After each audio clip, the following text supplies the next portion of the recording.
about yours like mine can wait. Ain't no one jumping the line today. Honestly, nigga, I mind today. Think I'm just hating, rewind the tape. Pay what you owe me, I'll find a way. If I make a decision, it's mine to make. I'm trying to be real and they trying to play. Turn me up, I'm on that time. I'm on that time. On that time. On that time. On that time. I'm on that time. On that time. On that time. On that time. I'm on that time. On that time. On that time. On that time. I'm on that time. On that time. On that time. On that time. I'm on that.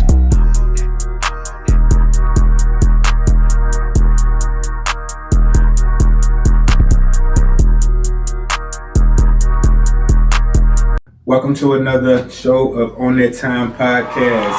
Today I got two special guests today. I got a very important guest and I got a co-host for today. So before I tell you who my co-host is for today, let's just jump into our guest we got today. She's a licensed life agent, a registered rep, and a registered vice president. Dang, that's major. Hey. I want y'all to give it up for Calandra Jones Jackson. Did I say that right? Calandra Jones Jackson. That's what we say. Now, of course, y'all know who my special guest is. It's my daughter, so we're going to try to teach her. But anyway, I'm jumping into it. So tell us a little bit about what you're going on. I know you a little, you know, you get all my money a little bit, but but for the people, you know, kind of give us a rundown of what it is you do and you know, how did you get started into doing what you're doing today? Okay, awesome. So I am a life insurance agent. I built an agency here in St. Louis, Missouri, and I started back in 2020. Right when the pandemic hit. I was just looking for some extra income to do some things, and someone introduced me to the industry. So what I do is I educate families on the proper life insurance. I educate them on how to set up their financial plans with not just life insurance, but investments. And then I also give other people opportunities to become an agent as well. All right, that's dope. That's dope. Yeah, y'all definitely have to check out. You've been my agent for about how long now? It's been a couple years. Yeah, it's been some years. She's dope. So she's highly recommended by me. Couple questions that I actually want to have. When we talk about investments, you know, this I actually we put your video up, this was some of the first questions people want me to ask. Okay. What is the biggest mistakes for people when, you know, they starting to try to invest or managing their money? What are some of the biggest things that people do wrong? The biggest mistake is not starting because of fear.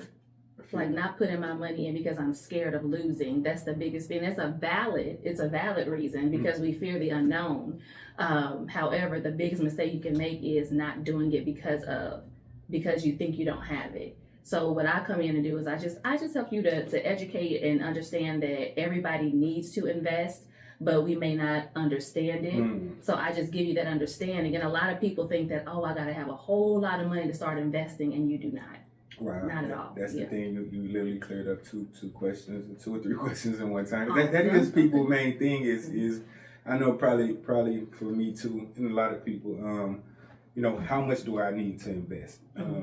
Man, I ain't got it the best. A lot of people that live from paycheck to paycheck feel like, look, I ain't got it, bills piling up. You know, I got kids, school. So what advice would you give to people who, you know, who kind of look at investing that way, like feel like they don't have enough? How much money would it take them to start investing? Great question, because everything that you said, that was me. I was fearful. Like I was the single mom living paycheck to paycheck, trying to, you know, pay bills and things like that. So I just figured I did not have it. Plus I didn't know where to start. I couldn't tell you one thing about investing. So when I got educated on it, I realized, this is simple. People just need someone to guide them. Like just like you have a doctor to diagnose what's wrong with you, you need a financial coach so that you can sit down and set up a financial game plan. The amount of money, the company that I work with, the amount of money that you need to start, $25 a month. Wow, really? $25, $50. So what I do is that's all you need. Like if I'm being honest, I have 3 kids. My oldest is 17, my middle child, she's 16, and my youngest is 10. They all have an investment account. Wow. They all have one. But if I would have not have known this information or gotten this license, I would have never known. And another thing that I realized is, or that I picked up was, less than 2% of Black women have this license. So we need more representation in our neighborhood so that we can teach us how to invest the money. And that's the whole purpose of why I'm doing this, because we can teach us how to invest, and it's not hard. $25 to $50 a month. Do I need to have her to repeat that, or do we need to say that again for the people in the back? We need more women like this. Yes. Invest like that. That's dope, daughter. You had $25, so that's Chick-fil-A meals and all that good stuff. That's crazy, and I'm glad to know that I'm already learning something, because I have talked to you once before, and it was like, oh, we talked about investment, and it's like, man, I want to come out and teach you something. So in the first 5 minutes of this conversation, I have learned something. So how do you balance that though? You investment and you this registered rep, this regional vice president. Like, how do you balance all that and still be able to uplift the people, or get out and reach people and get them to bring them into your world a little bit? Like, how do you balance all that? That was one of the biggest obstacles I had when I started off becoming an entrepreneur, because I wasn't taught that. I'm like, okay, how can I balance being a mom and doing this and doing that? And then when I met a mentor in this business who makes over $500,000 a year with this company, like, my question was, well, how do you balance it? She had a simple answer. She said, there is no balance. There is no balance. Don't try to balance it. You may forget to do something for the kids. You may forget to do this. There is no balance. So what helps me was, one, there's no balance. Two, trust God. Yeah, trust God. Yeah, trust you gotta trust God. With him, you can't do anything. And just surrounding yourself with the right people. Like, I have mentors that have been where I am right now. So they're laying down the blueprint, and I just follow their leadership. Because you're supposed to have wise counsel. I follow their leadership, and they make it simple, because all the mistakes that I've made, they've made too.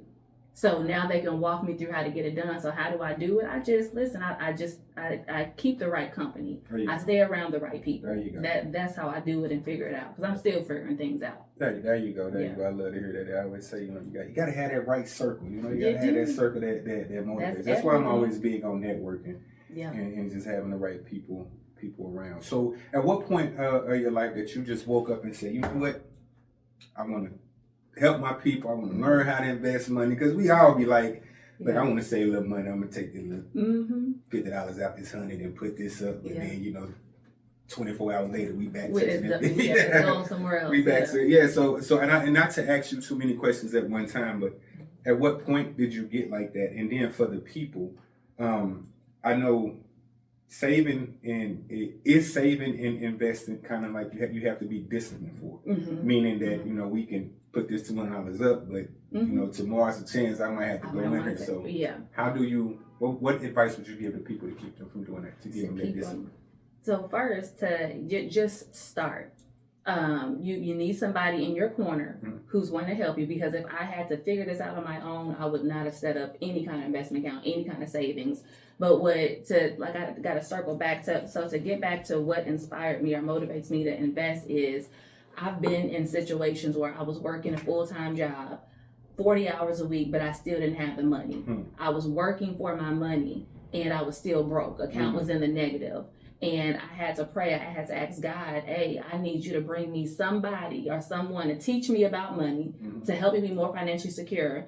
And then that's when this opportunity fell into my lap. Like, there's more to the story, but to cut it short, I had to be around people who already knew how to set up investments, how to manage their money. So what made me want to do it was I've been working since the age of 13. Right. I'm 39 now. So I already experienced working for money, but then also being broke. And I had to realize I can't keep doing that. And that's what most people do. We work for our money, but our money doesn't work for us. So when I surrounded myself with people that looked like me, that were investing money, I'm like, well, what are y'all doing? I'm thinking they had to have a lot of money. No, they started off with $25 a month. And then as their income grew, they took more of their money and they put it to the side. Because what I had to learn was the money that you make, you got to pay yourself first. Because what do we normally do when we make money? spend it. We spend it, we pay bills, we spend it, it's going out and nothing's getting back in return. But what we're supposed to do is pay yourself first. 10 to 15% of whatever you make.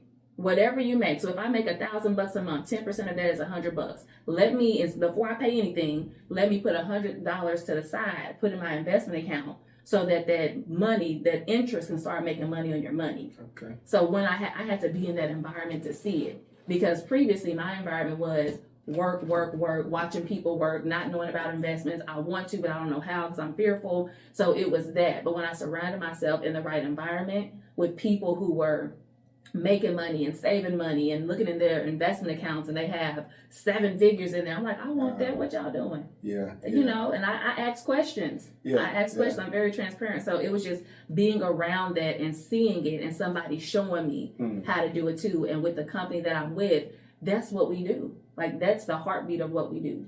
Wow. So, that's major. It just sounds like you for the most part, one of the things is can't be scared, can't be afraid, and you just and again you speak so much on having that good support, those people around you. You know we come from a culture where everybody faced with challenges. Everybody's going through something. So when you speak investments and saving money, like what words would you give people to make them comfortable with, like coming to you and say, hey, I want to, because people are going to see this right now. I'm like, hey, especially the way you said, I'm ready to start saving some money right now. But the thing is when you say, especially when you say pay ourselves, like I heard that so much about paying ourselves.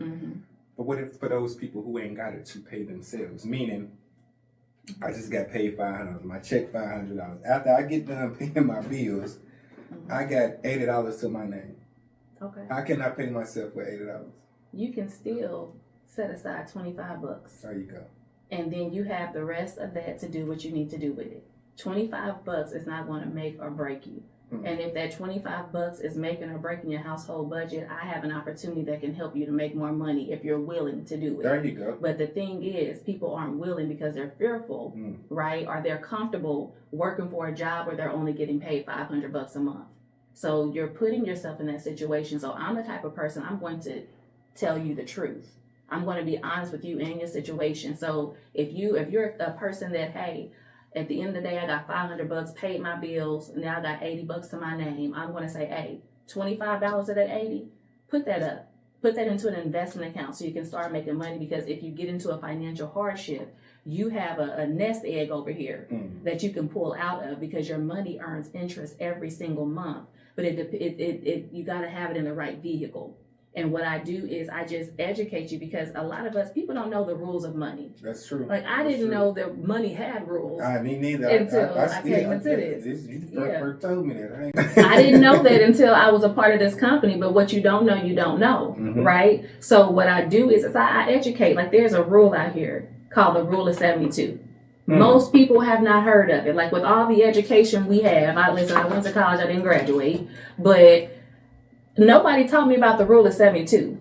And you're going to have to teach us. I can't wait. I'm going to teach, because it's very simple. The Rule of 72, that's the money rule. That when you know the Rule of 72, you're going to know how long it takes your $1 to turn to $2. All you need to know is your interest rate, and then you just do the math, do some division. So where do most people put their money? What kind of institution? Banks. A bank, right? Most banks give you less than a 1% interest rate. So if my interest rate, let's say it's 1%, to make math easy. If my interest rate is 1% and I'm putting $1 in my bank account and I'm trying to figure out how long it will take that $1 to turn to $2, I just do some division. I take 72 divided by my interest rate of 1, which is what? Now, 72. That's a math question. Okay, that's what we ain't been to school in a while. It's 72. 72 into 1 is 72. So that means it's going to take my $1 72 years to turn to $2. Wow. That's Don't crazy. Nobody got time to wait 72 years for that. So it if ain't you gonna think sit about that long for me. it's not. So have you ever heard of anybody getting wealthy simply by putting their money in the bank? No, you have not, right? Because if you put $10,000 in the bank and somebody behind you needs a $10,000 loan, whose money do you think they're going to use? Mine. They're using your money. And then they're going to charge them an astronomical interest rate. So the bank is making money. What the bank does is they use the money that we put in the banks, they put it into the global economy, and they make more money off the money. So what I teach people how to do is not to be not to have a middleman. The bank is your middleman. You're going to be not your own bank. You're going to invest your money in a mutual fund where historically the interest rates are around, let's say 12%. So if I take 72 into 12, that's 6. Now my money is doubling every 6 years. So a lot of people don't understand or not understand. They just weren't made aware of that concept, which is why most people are comfortable and confident putting their money in a bank, because they just don't understand that, hey, there's other vehicles out there to make my money grow. But we don't have people that's out there that's teaching this. That's why I take this stuff so serious, because I want my people to know this information. Like the rule of 72, that's the money rule. That's what it is. You just interest rate, division. 72 divided by your interest rate, and now you know how long it takes your $1 to turn to 2. It's just simple math. I'm already, my head already going in circles right now. just hearing that. That is so true. I never knew that. Never heard it. And again, I'm one of them people who I'm not going to say I'm afraid, because I just feel like I'm under we're by the rule when we leave this world, we can't take it with us. So I would say I'm careless sometimes. A lot of us are, and I feel like long as it's in the bank, I got some money, but really you don't have no money when it's in the bank. So when you say you teach people about putting their money in the right cars, basically, and can you tell us some of those, or is that just a thing where y'all got to come to me and you have to come to me only because I don't want to give too much tea, because I can't make recommendations, like I can't make general recommendations like that. So I would have a one-on-one conversation so I can see, because every client is different. Every client has a different financial needs. So I just sit down with them one-on-one and I look at that with them, and then we make the recommendation. So I wouldn't say, hey, go do this, go invest in I ain't doing that. Now I like that. I think that's dope that you don't do that. You know what I mean? Because and I don't think it's gatekeeping, because you can tell somebody, look, you can go do this right here, but if you don't know what you're doing, you don't know what you're doing. Exactly. You're gonna lose out. So what would it take for somebody to sit down and have a conversation with you? Just give me a call. I do it on Zoom, I do it in person, and we have that conversation. I do what's called, and it sounds fancy, but y'all, it's really so simple. I do what's called a financial needs analysis. Okay. And when I do the financial needs analysis, it gives you the 2 most important numbers that you need in your life. Your FIN number, which is your financial independence number, because a lot of people think that retirement is an age, but it's not. It's an amount of money. So when you know your financial independence number, you're going to know exactly how much money you need to retire. See, I don't know nothing about my Social Security number. That's crazy. That's why I'm here. I got you. You came to talk that talk for real. Absolutely. I wasn't playing no games. You called and I said, here I come, because the people need to know. So it's the financial independence number. That's the first number. And the second number is your protection income number. That's the life insurance. Because in life, there's 2 things that happen: dying too soon or living too long. Dying too soon is where you need life insurance, because you haven't built that wealth up yet. So your life insurance is there to take care of the people that you leave behind in case you die too soon. But if I live longer, I don't want to outlive my money. So that's why you have a savings in place, an investment account in place, so that your money is making money, right? So that's the 2 numbers: your PIN number, which is a life insurance, your FIN number, which is your financial independence number. So I just sit down with people and I show them those 2 numbers. It's so simple. I know it sounds fancy, y'all, but it ain't fancy. It's very simple, but it's so important. It takes me 5 to 10 minutes to help someone do that. You would know exactly how much life insurance coverage you need and exactly how much money you need. You can start saving for your retirement, for your investments and things like that. That's what we do. Wow, that's crazy. Dang, I should have been sitting on the other side of the table. For real, because a lot of this stuff you just you don't know, and we now we think because we got money in the bank that we're doing something. And then a lot of people nowadays, I want to say this the right way, but I don't sugarcoat nothing I say. Don't. A lot of people want to look like money. Yeah. You know what I'm saying? You want to give off this image that you got money, And I always be like, for real, you know, you can show me 10, 20,000 in cash, and I'm gonna look at you and still be like, yeah, you probably a little broke. You know what I'm saying? Because once you got your responsibilities, like it's different. So for people that and like I said, we live in a world where, you know, a lot of people want to look like money instead of just really sitting down and getting to know money. I don't want to bring you into my world and show you that I'm really broke. Right. You know what I'm saying? Is out. And of course, there's going to be some people that, dang, I really want to sit with her, but I don't want to bring her into my business. You know what I'm saying? So how would you, you know, make somebody feel comfortable with, because, you know, their financial business is personal. Yeah, it is. That's to some people, that's the most personal thing you know about somebody. Yes. So, you know, but how would you make them feel comfortable? You know, to say, hey, look, I'm not here. I'm here to help. You know what I mean? Because I think that's what a lot of people get now would be. Yeah. Oh man, I don't want to know. I ain't got no money. Or, you know what I'm saying? Like, here's the thing: is I've been there. So with what I do and what I do with helping families, I don't judge any situation, because more than likely my situation was worse than yours.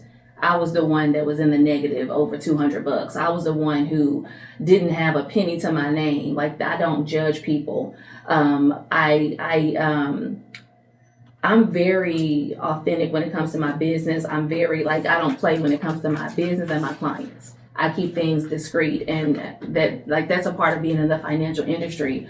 I'm not getting on here telling my clients' business. So how I make people comfortable is I want you to get to know me as we're sitting down in this meeting. I'm not judging you. And I'm very transparent. I tell them whatever questions you want to know about me, you can ask, right? I'm asking you questions, so it's only fair that you ask me questions as well. I keep it very transparent. I tell them my story, right? So that they can know, hey, this is somebody that's from where I'm from. Yes, so I talk about me and my story to help relate to them and let them know, hey, I can help you with whatever financial issues you have or you think you have, I can help you. And if I can't help you, I know somebody who can. So I'm just very transparent and open when I sit down one-on-one, whether it's face-to-face with the client, over the phone with the client, or on Zoom with someone. I'm just very transparent when it comes to And you know, I can contest to that, because you know, I get on the phone with you and you know, going over all the things that we do talk about, and you being you do make a person feel comfortable, and I have to say that myself for people who haven't got a chance to sit with you or who don't know you, they hearing it from me. Like, you know, you could be there, and I think our phone calls supposed to be maybe 10 minutes. They turn out to be, you know, they can be long. They can be long, you know, and they're very educational. You do give a person a lot of game, so I definitely acknowledge that. So what I'm gonna do now is I'm gonna hop in some questions that I want to ask, and I was trying to write some down so my daughter can ask. We just want to pick your brain a little bit. Okay, daughter. But right now, while I'm writing, I'm gonna start with one. Should people focus on paying off debt first or investing at the same time? You can do both. And it just depends on. This is just my personal opinion. It depends on where you are financially. I believe that you can do both, especially since investing, you can start with $25. So you can do both as long as you have a game plan in place. Like, hey, I'm spending $25 on my investment. That's a given. And then I know I can set aside this amount of dollars monthly, weekly to help pay off my debt. That's my personal professional opinion. You can do both. Cool. That's real. That's real. Okay, daughter, I want you to ask her the question I just wrote for you. We trying to pick your brain, and I'm gonna see now if she can read my handwriting. I'm gonna see if she can read my handwriting. I don't know. That's tackle. That's tackle. What's the smartest way to tackle credit? Oh, and see, let me be honest with you. I don't do credit. I have somebody who does mine for me, right? Because that's not my level of expertise. But I would just say the best way to tackle it is to start. Is to find somebody who's a professional in that area to help guide you with your credit and just understanding what it is. Like that's one thing I don't do is like credit. I don't fix people's credit. Okay. Yeah.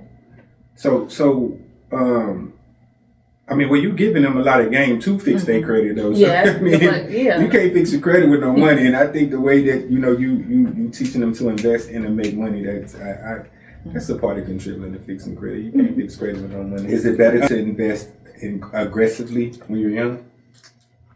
Again, my opinion, yes. Yeah. But everybody, everybody is different. Everyone is different, right? Everybody has their own goals and dreams. But in my opinion, like with my, I'm gonna talk about me and my daughters. Okay. They're young, very aggressive. Why? Because you have a longer time until retirement, so you have more years to invest. Versus if I'm 50 years old, getting ready for retirement, I don't have any investment experience, I would not recommend them being aggressive, especially because you're getting close to retirement and your income is very important. So that if you're older and you have no investment experience, it'll be more conservative. But it's all about the person that I'm sitting in front of, because I could be talking to a 60-year-old who has a lot of investment experience and they want to be aggressive. So it will be different for that person. Okay. But to answer your question, again, my personal opinion, younger, yeah. Yeah, go hard, daughter. Yeah. Invest. Not invest your daddy money, but you know. That's the best money to invest. Yeah. So I want to switch over for a second because you know you in a lot of fields, and I want to make sure that we cover a lot of things that you do. Mm-hmm. I want you to give people advice on, in your words, or what can you tell a person or the people to keep them from posting GoFundMe pages when they're losing a family member. Yes. Because I don't think they, and I'm not saying, look, now I am saying, I ain't gonna sugarcoat it, I ain't gonna bite my tongue, this is me. Mm-hmm. I get people need help, you know what I mean, I get things happen. But I have seen situations or seen people who they was living their best life, and then, you know, things, you know, they get called home, and now it's a GoFundMe page for them. So, in your words, what advice or what would you have to say to the people?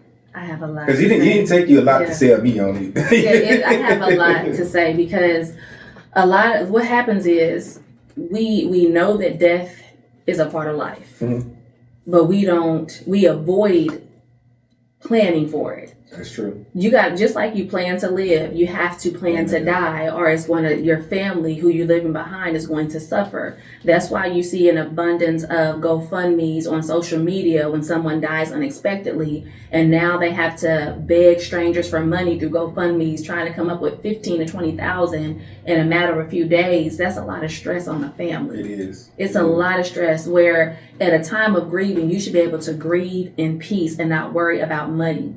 So the advice that I would have with families is sit down. Sit down with me so that I can really educate you on life insurance, because a lot of times, sometimes we don't get it because we're either misinformed, we don't understand it, we don't know we don't know what to get. And my advice would be sit down with someone who is licensed, who is willing to educate you on life insurance. Sit down with you, because everybody doesn't need the same amount of life insurance. And everybody doesn't need life insurance. Let's be honest. If you got the money, if you got the funds, you don't need life insurance. But if you are like most people, right, you need life insurance, because if you don't have like 6-7 figures sitting in a bank or an investment account, and you pass away and you have dependents, you have children depending on you, even though you're dead and gone, those babies still have to survive financially. Bills still carry on financially. So what I would recommend is sit down with me so I can take a look at your current situation, so that you can get into a plan that works for you. The life insurance is not expensive, right? It can be, but when you know what determines the cost of life insurance, you'll be better well versed, because what determines the cost of it is your age, your health, and your habits. The younger you are, the more coverage you can get, the less it's going to be, right? So Maci, how young are you? 17. She only 17. Okay, she gonna stay on her daddy policy. But let's say unfortunately, you're 18, right? You're 18, 20 years old, and you're getting a policy. You can get like $300,000 with no physical for. And I got my phone. I can do a real quote, but it will be less than $50, way less than $50. Why? Because you're young. But me, I'm 39, right? If I get $300,000, it's going to cost me about $89, $90 because I'm older. So people think that you have to have all this money to start a policy, and you don't. You start where it's comfortable for you financially. right? And then you can increase your policy if you choose to later on down the line. So my recommendation is don't avoid life insurance because you don't understand it. Get with someone who can help you to understand it, not someone who's just wanting to get a check. No, somebody, because this is what I do and this is what I teach my agents. We break down the policy. We help you to read the fine print. We sit down with you. We help you to understand your dime, because everybody has their own dime. That's the cost of the funeral, the death, your income that you're bringing in, your mortgage or your rent, and then education or entrepreneurship. Everybody has a dime. My dime may be $1 million. Yours may be $2 million. Hers may be 300,000, right? So I just sit down with people, break down their dime, and I show them how much that's going to cost for their life insurance. But then you start where it's comfortable, because Rodney, my dime may be $4 million, but my financial situation may mean I can afford 300,000 right now. Right. So I'm going to show you how to start where it's comfortable, and then you can work your way up to that 4 million if you desire to do so. But you just start where it's comfortable. I have clients that have policies for like $15, $15 a month. I have some clients that pay $200 a month, but it's all dependent upon the client and what they can afford and what their needs are. So my recommendation, don't let GoFundMe take control of your family. Because when you do the GoFundMe, trust me, GoFundMe is getting their money too. Oh, yeah, they're going to get their cut off of it too. Versus if you're paying let's say $25 a week, that's $100 a month on a life insurance policy. You're doing that every single month. You pass away, your family's going to get that check. If it's $300,000, your family's going to get that check. So it's about understanding it and planning for it and not allowing GoFundMe, because that's like a pet peeve of mine. I have people in my family that know what I do. And when death happens, we got to do a GoFundMe. Why do you think that is? Because I just don't, I don't know. You think people just don't think about it at that point in time? Like because I know it can get like that. Like sometimes we don't think about something until it happens, but this is death we're talking about. Yes, and that's the thing. People don't, and a lot of things, like what I've learned is people think it's taboo. I'm going to get life insurance. That means I'm going to die. No, you're going to die whether you get life insurance or not. That's like getting on a spirit flight. Yeah. And Lord, you just like, man, I hope I get there, right? But no, it's like people really think, some, not all.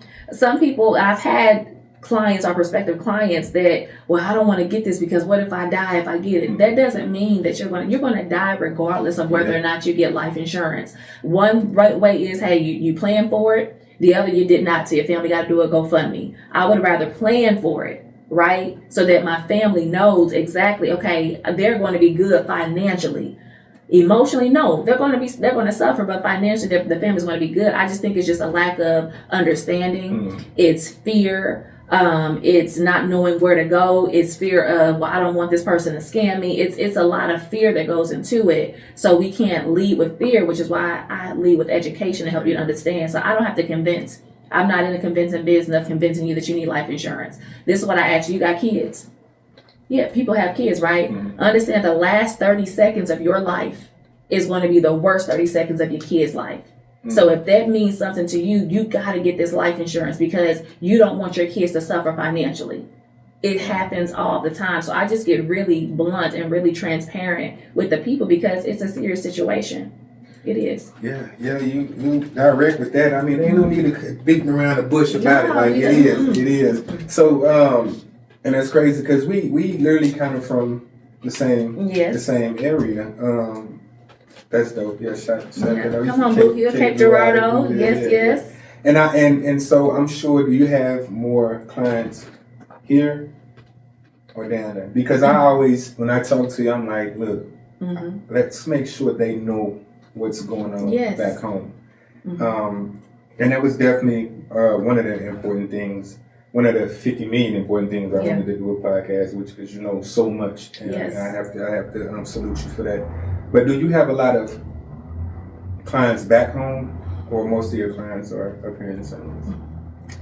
Most of my clients they're not back home in Cape Girardeau. They're throughout the U.S. because I have an agency. I have clients that are in Missouri, clients in Texas, in New York, in Maryland, Pennsylvania. They're everywhere. Most of my clients are not from my hometown. Do you have any? I do. I have some very amazing clients from my hometown. I'm not gonna say their names, but some very people that supported me since day one. Before I even understood what I was doing, they still supported me, and they're still my clients till this day. They even bring me referrals. If I'm being honest, it's my passion.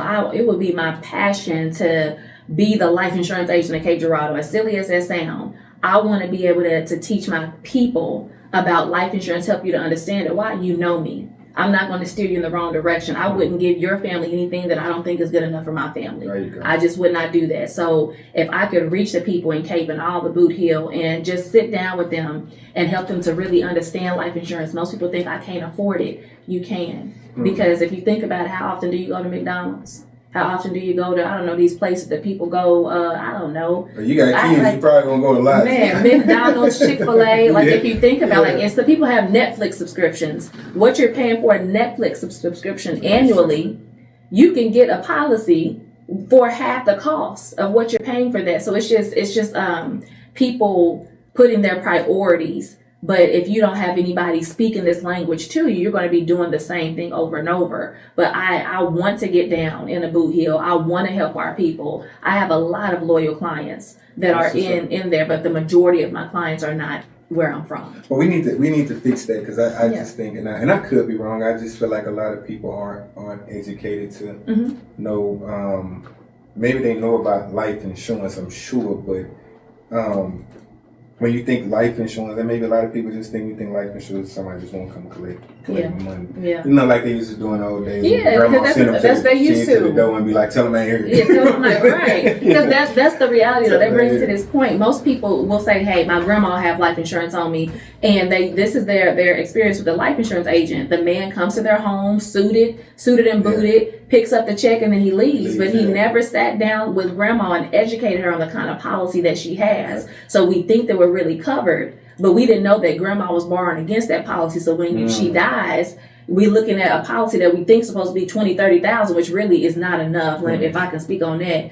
And we look up and the policy is about 10,000, 5,000. So I still don't have enough to cover the funeral. I still got to do a GoFundMe because we were misinformed. But a lot of people trust I don't know if I can say it, the white man coming to the house with life insurance because that's what we're used to. But when a black woman or black man shows up, I think I don't know, they trying to scam me. And it's like, no, it's crazy work. But I understand our people. I understand the history of us because it's been in history. The Willie Lynch letter. I hope people read that. It's a very good book. It helps you to understand why black people are against each other because it was designed. It was in our mental to do that, putting blacks against black. But that's a whole nother story. I'm going to get off into. This is the thing right here. This is what I'm going to tell you. Now, you on that time, and we ain't got nothing but time. Okay. And one of the things that I did say is look, when you're on this podcast, I know one of your things was to educate, and that's what I want you to do. I don't want to spend a lot of time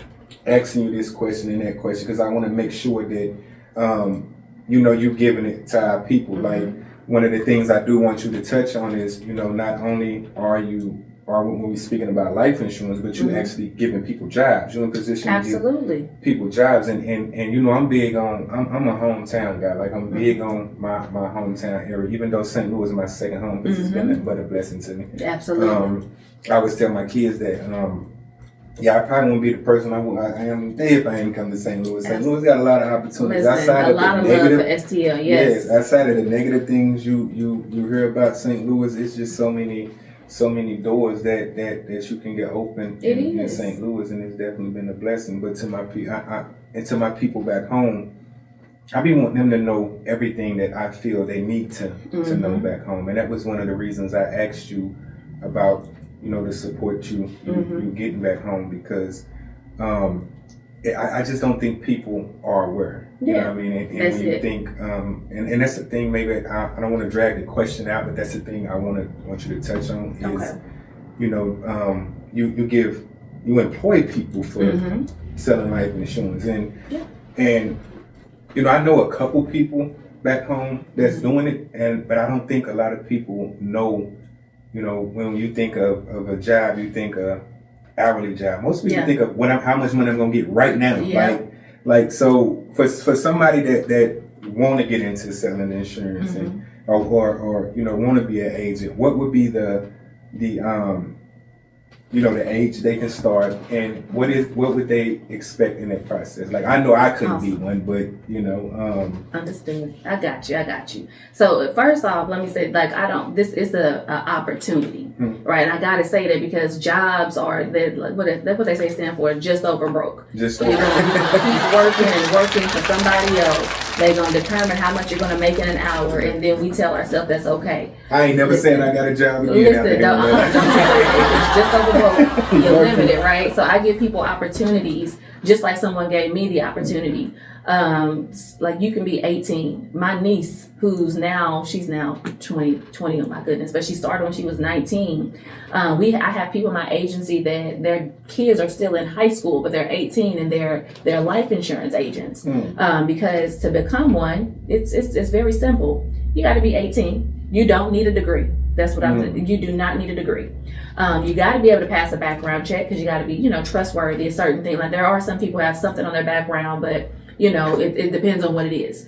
But that's pretty much what it is. 18 or older, be able to pass a background check. The licensing exam, because people get so scared of it. Y'all, let me tell y'all this. All you need is a C in the state of Missouri. All you need is a 70%. It's not hard at all, and you're prepared for it. And the people that I'm looking for that I want to work with me are people who are hungry to win in life. I don't care how broke you are. I don't care what your account says. If you are hungry to win in life, I can train you. Just like somebody trained me, because when I started with life insurance, I was looking for a way. I was looking for some more money. I was looking for a change. Rodney, my account was in a negative over $200. Right, over $200. I was a single mom making $15 an hour, and then someone showed up at my house and presented this to me. And when I saw the income, like the person who's my mentor now, shout out to Darmon Edwards and Lakeisha Edwards that live here in St. Louis, Missouri. When they showed up at my house, I saw a black man, somebody looked like me, talking about he was making $67,000 in a month. I didn't believe it, because you know, broke people. I can say this because I was broke at that time. Broke people, you got to show them proof. You got to show them proof. So you got to show us proof. You got to. That was me. I'm like, show me you making this money. And the thing is, he did.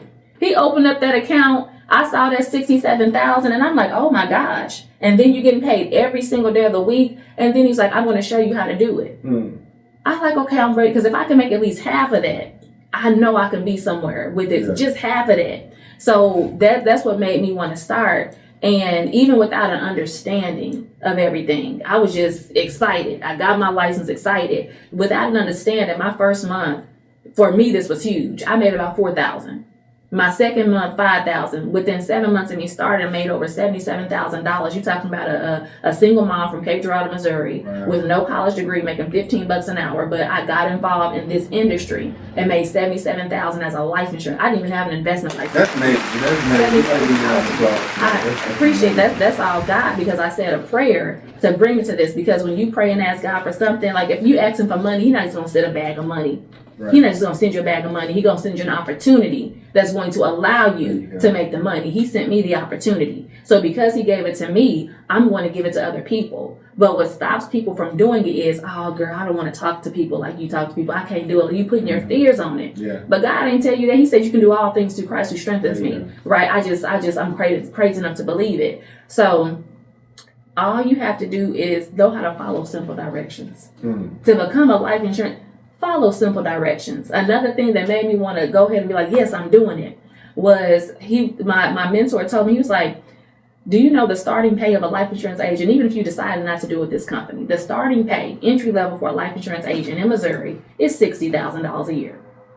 I said, oh my Lord, I was doing my math in my head, because I was only making $24,000 a year. So I'm like, even if this don't work out over here, if I had that license, I will still come out on top. So if the people who are listening, Google, wherever state you're at, the Google of the entry level pay of a licensed life insurance agent, whatever your state is, you don't need a degree for this license. None at all, right? So even if it didn't work out, I would have still came out on top. Thank God it worked out, because the income, and I don't talk about my income to brag. This is not to boast. It's not to brag. is testifying because I know where I come from. I was making $24,000 a year before becoming a life insurance agent. My income with this company nearly $200,000 a year. No degree. You say don't brag, but excuse my French, but talk your shit. listen, because I know you taking notes. Matter of fact. Right now, I'm just kidding. And then it's more like successful testimonies from people. Like these are people that look like us. These are Black people that live right here in St. Louis, Missouri. There's a young man, when he started, he was 18 years old. His first check was like $10,000. Wow. There's another young lady. She was 19 years old. Her first check with the company, and this was going through her bonus period. She made $13,000. My niece right now, and I'm gonna keep talking about her. Her bonus right now, she had to do no talking. She just bring the people to me. Me and her mom have the conversation. Her bonus check is about to be $2,000. Wow. She works a job too. She like, you don't have to, because people think, oh, if I work with you, I can't do what I want to do. Yes, you can. No, you can do both. I just chose to do this full time because being paid $15 an hour versus writing my first policy, making over $500, that $15 an hour got very unattractive. Yeah. So I started to do this. So people who want to get involved, you just have to have a hunger. Do it even if you're scared. Because Rodney, let me be honest, I was scared because it was something I had never done before. But on the other side of fear is faith, and then your life changes. But had I stayed there, I would have still been at a call center job making maybe $15-$16 an hour. Wow. So that's crazy. I always have to bring up this one person, may he rest in peace, but Ronell. Ronell, like, man, God rest his soul, the world's greatest. Yes, that's one person that let me know, like, this shit is for real. It is, and when I say that man was a genius. Yes. When it came to business, when it came to like he understood people. Yeah. He understood. I spent short time with him. I knew him. I started the business in 2020. He passed away in 2021, so it was a year. Right. But the impact that he had over me and my family's lives in that year, when I say taught me so much when it comes to business, when it comes to people, when it comes to life insurance. And I was just a sponge soaking it all in. So although I had him for a short time, the legacy is still living on because I'm still using the concepts that he teaches me. He taught my coach, right? He taught my coach, because we don't have bosses over here, okay? Listen, we have coaches and mentors. But he taught my coach, and now my coach and them, they've been in the business for like 7 years. It'll be 7 years in May. Rodney, over $4.4 million. Wow. Which is impressive, but that's not, like, here, in my opinion, it's not your money that makes you impressive. It's the people that you're showing how to make income to, on how to be successful. Several people under their leadership making $50,000 a year part-time. He showed me how to go from making $24,000 to nearly $200,000 a year. That's the power of having the right mentor and the right environment. He definitely he had me sold on it, like, you know, in just talking to him. And even though, you know, due to certain things on my background, I couldn't be a part of, but, you know, just to be able to, you know, have those conversations with him, and man, dude he was a powerful dude. When I first met him, I was always like, man, who's this guy in my DM trying to get me?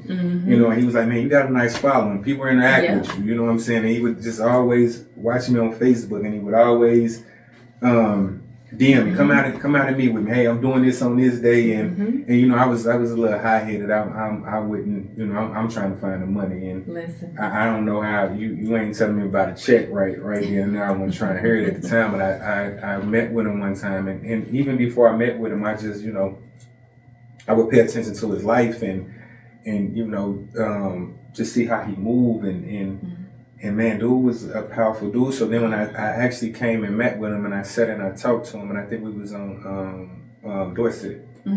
We're still there. Yeah, he was on Dorset when we first met and talked. And even though I couldn't be a part of due to what was on my jacket, he definitely had me walking out the door like, I'm my million, my money coming. You know what I'm saying? It's out here. Opportunity is out here. Like, he had me so motivated. You know what I'm saying? And may he rest in peace. That was definitely a powerful dude. So and even then, I used to just still watch y'all. Like, and I'm gonna say y'all because I know you was somewhere in that crowd of something they had going on, and y'all always traveling. And when he got up there and talked, like, he would just get the whole room, Yeah. you know what I'm saying, motivated. Like that was so dope. And I used to be like, man, I wish, again, back home could experience what they got going on up here.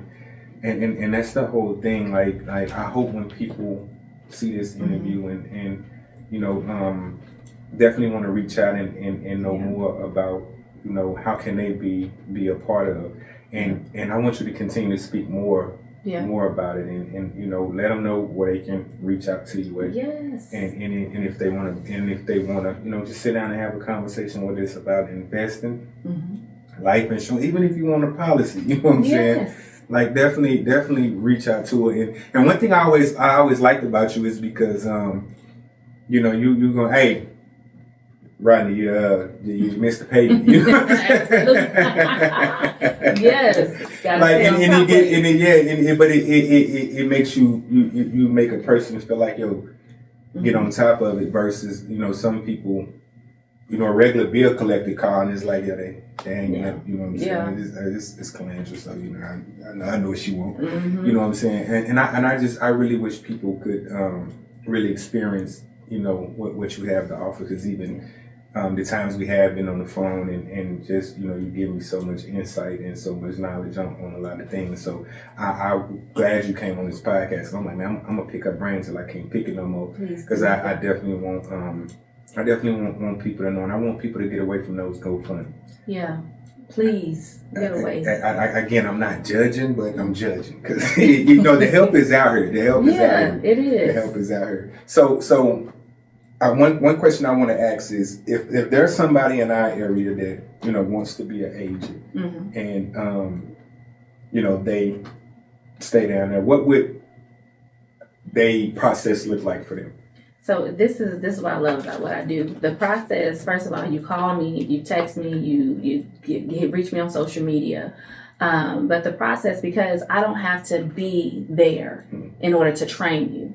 Technology is amazing. Zoom. So when somebody wants to start and they want to join the business with me, we can get on Zoom, or it can be over the phone, have that conversation. We complete your application. Like, I ask questions about you, like what do you want out of this? Are you currently working a full-time job? Do you have any children? Because I'm trying to get to know, like, your support system, right? But the process in actually joining, you complete an application just like you would complete an application for just of a broke or a job, right? So you would complete, it's called an IBA, an independent business application, which takes about 10 minutes to complete. You do pay. That's one thing that scares people away, because in their minds, this is a job. Why am I paying? It's not a job. Like, it's not a job. This is a business opportunity. So people do pay $124 to start. But what that includes, like the 124, 99 of that is a licensing fee. Because you got to pay for your state licenses. This is a real business where you're getting a real license, a life insurance license. So it covers the majority of your licensing fees. Normally, to get your licenses for life insurance investments, it costs almost $2,000. Wow. The company that I'm with, and I'm not saying their names, I didn't get permission to be on this thing, but that's okay. But the company that I'm with covers the majority of those fees. So that's why you pay $99. Then the other $25, we pay that monthly to run our business online. So at the time of application, you're paying $124 for your license. You're not paying me. You're not even paying the company. You're paying this for the state fees and the background check. Okay, so now you're in the business. So now the training process, you get registered for class. If you're in the state of Missouri, it's called the pre-licensing class. It's only 2 days, from 9 a.m. to 6 p.m. both days, only 2 days. So is that online or? It's online. Yeah, you can do it 2 ways. You can do it online or in person. So they have it on Zoom and in person. And if they're in the Boot Hill, more than likely it'll be on Zoom. Okay. Right. So they do that on Zoom, and then I teach my people how to get licensed within their first. Honestly, it should take more than 3 weeks to get no more. It took me 10 days. So I have a system where the max time it should take you, if you're following directions properly, is 3 weeks, right? You take your exam in person. Now, they do have exam sites in the Boot Hill. So they do it according to what's closer to you. Okay. The test, y'all, that test is 105 questions. You ready? Let's go. Yeah. For those of you that want to know what we're all about, it's like this, y'all. This is it for the 90% concentrated power of will, 5% pleasure, 50% pain, and 100% reason to remember the name. Talk about we have a business empowerment event called the Forest event, and it's hundreds and thousands of us going out building a business in the financial industry, people that look like us. When I say we have a good time, we have a real good time. The next event is going to be in New Orleans, Louisiana. We call it Summer Jam. It's going to be July the 24th and the 25th. I'll make sure that you all get the links and the tickets and everything, but it's a business empowerment event. One of the quotes that one of the founders always says is, you can't get ahead when your spirit is dead. Because you can be in a business, but if your spirit is not there, then how can you really do it the way that you need to do it? So what this does is uplifts your spirits, and it's for us. You know what I mean? It's for us. So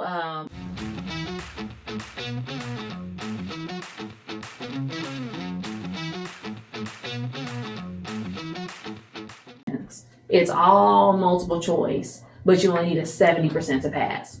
So with the life exam, we teach you how to go. Like I just had an agent 2 weeks ago that went to class on Wednesday and Thursday and passed her exam on that Friday. Right. And then I have other agents who been in the business for a month and still haven't taken their exam out of fear. Right. So people are different, but that's what it looks like to get licensed. And in the process, I'm teaching you what conversations to have with people. Because people think that when you join me in business, you automatically got to start talking about life insurance. Right. No, you do not, because I don't want you to come off as a salesperson. No, you're asking people to help you with your training. So the people that you know the most, the best, you're putting them in front of me so that I can have that conversation. Because initially when you join, you bring the credibility, right? With your people that you know, I bring the knowledge, right? So you don't do any talking. I talk on your behalf while you're learning, but while you're you're listening. Making money. But they're still making money in the training process, right? Because they get what's called a field training bonus. And there's other avenues that we have where you can start making money before having a license, right in the midst of you of you getting licensed, because I want my people to make money, right? So we have different partnerships like Vivint, Home Security. Okay, I was finna. I'm sorry, not to cut you. I was finna ask that because I remember running there told me, they was like, man, you probably can't do this, but you could sell these. I forgot. It was the cameras. That's Vivint. Yeah, it was the cameras at one point. But yeah, that's pretty dope. That's pretty dope. You do, and that's easy money, because like with Vivint, you don't. First of all, I'm too cute to go door knocking and cutting, connecting wires. Me and Maci, we too cute for that. So we just refer it. So when we refer the Vivint, someone gets it installed, we get paid $250 And then we also partner with the largest home and auto broker in North America, Answer Financial. And I had never heard of this company before being a part of this business, but they're known for helping families save money on their home and auto insurance, because auto insurance is expensive. Yeah, I need to talk to them. Listen, we gonna talk to them, right? But they help you save money because they shop you around. And what they do is they match you with whatever company is making the money in your area, because that's the one who saves you the most money, right? So let me use me for an example. When I first started this thing, because I'm always trying to call somebody's bluff, like this ain't real. So I called because I had an insurance company. I can say that I had Progressive, and I loved them, but I just didn't love what I was paying. I was paying like $397 a month for full coverage insurance on one car, an old car at that. So I'm just like, my insurance is always going to be high. But when I called Answer Financial, they had matched me with this company called Dairyland, and honestly, I had never heard of them before. I think I've heard of Dairyland. I have now, but back then I had never heard of them before. But Dairyland was giving me the same benefits as my current insurance company at the time, but they were only charging me like $205 a month. Wow! I switched so fast. I saved me some money, and then I made money. Because every time one of my agents, if they recommend someone to Answer Financial when they're able to save money on their auto insurance, then they get paid $100 every single time. I don't pay them, which is the best thing about what I do. Yeah. I don't pay them. The company pays them, right? So it's different ways. We even help families get affordable legal care. We partner with Legal Shield, because what we understand is we know everybody cannot afford $5,000 to put on retainer for a lawyer. Yeah, but that doesn't mean that they don't need the help, right? So what we did is we partnered with Legal Shield, where you can pay $29.95 a month. to have 24/7 access to legal help. That includes lawyers. That includes you can do a will for free. So I did my will. I thought it was going to be complicated. I did my will. I did it online. About after I got it done, maybe 5 to 10 days later, it was sent to me. I only had to pay for the lawyer to sign it, which costs about $65 versus if you go right to a place, it can cost you about $400 to create a will. I've had help with my with different creditors, they have froze my bank account, and I was going back and forth between the creditor and the bank, and then I just called Legal Shield. The lawyer wrote some kind of letter. I don't know whatever they wrote. They extended that, and I knew my bank account was open again. But everybody needs that kind of support, right? So we just connect you to the right things, and I don't do those things a lot. The majority of the thing that I do is the life insurance, right? And these are by the way conversations. So I teach you how to have the by the way conversations while you're making money, and I'm also teaching you how to build your life insurance business, because honestly, it's built off of your influence with people. That's why Coach Rynell was all over, because he knows your influence is powerful, and he knew how amazing you could be in this business, because all you got to do is help people. And if you have a positive influence on people, you're more credible, right? Because you're not the person that treats people wrong or anything like that. You're credible. So your word is bond to people, Rodney. So it means something. So if you say, hey, y'all should get this, you bring credibility. So that's why those people with credibility bring a lot of success. But some people ask, well, what if I don't have credibility? We teach you how to get it. I didn't know a lot of people when I first started here. Not in St. Louis anyway. My people were from Cape Girardeau. But I was still able to build a business because, listen, I wasn't afraid to talk to people like, hey, can you help me with my training? That's the only conversation I had, and that's how I learned how to break down policies, how to have different conversations, because we don't just do the life insurance and here's your policy, come get it. No. I'm going to help you to understand what's the difference between a whole life policy and a term policy. The difference between an IUL policy and an annual renewable term. I'm going to show you how to break that down. People don't know that stuff. See, I still don't know, and that's crazy, because those are things that people need to know. Because I remember talking to somebody one day and was finding out that some insurance companies sell your lapse policy. Or they auction them off or something to that degree. And I'm like, dang, this is a crazy business. So I didn't know that, and I think that's the thing people need to know. And another thing that you said was dope, that for people who want to become an agent, and the fact that there's other things in between that they can help move to make money, like the what I call it prepaid legal. Yeah, that's what it is. And that does work. I remember I had an issue with Regions Bank one time. And I'm like, I'm gonna say this shit really work, because they playing with my money. It did. I told them the situation, and I remember coming in from work, and there was 2 checks in the mailbox from there you go. Just a letter that they had sent them. So it definitely does work, and I'm sure it helps traffic tickets, child support. You need to get out of a lease or something like that. It helps with anything legal you can think of. It's not rocket science, right? You just need the right person to educate you on these things, and just I've learned so much, Rodney, being a part of this. First of all, the financial industry is the richest industry in the world. Y'all can Google it. Don't take my word for it. Google it. The financial industry is the richest industry in the world, and you don't need a degree to be a part of it. All you need is a life license.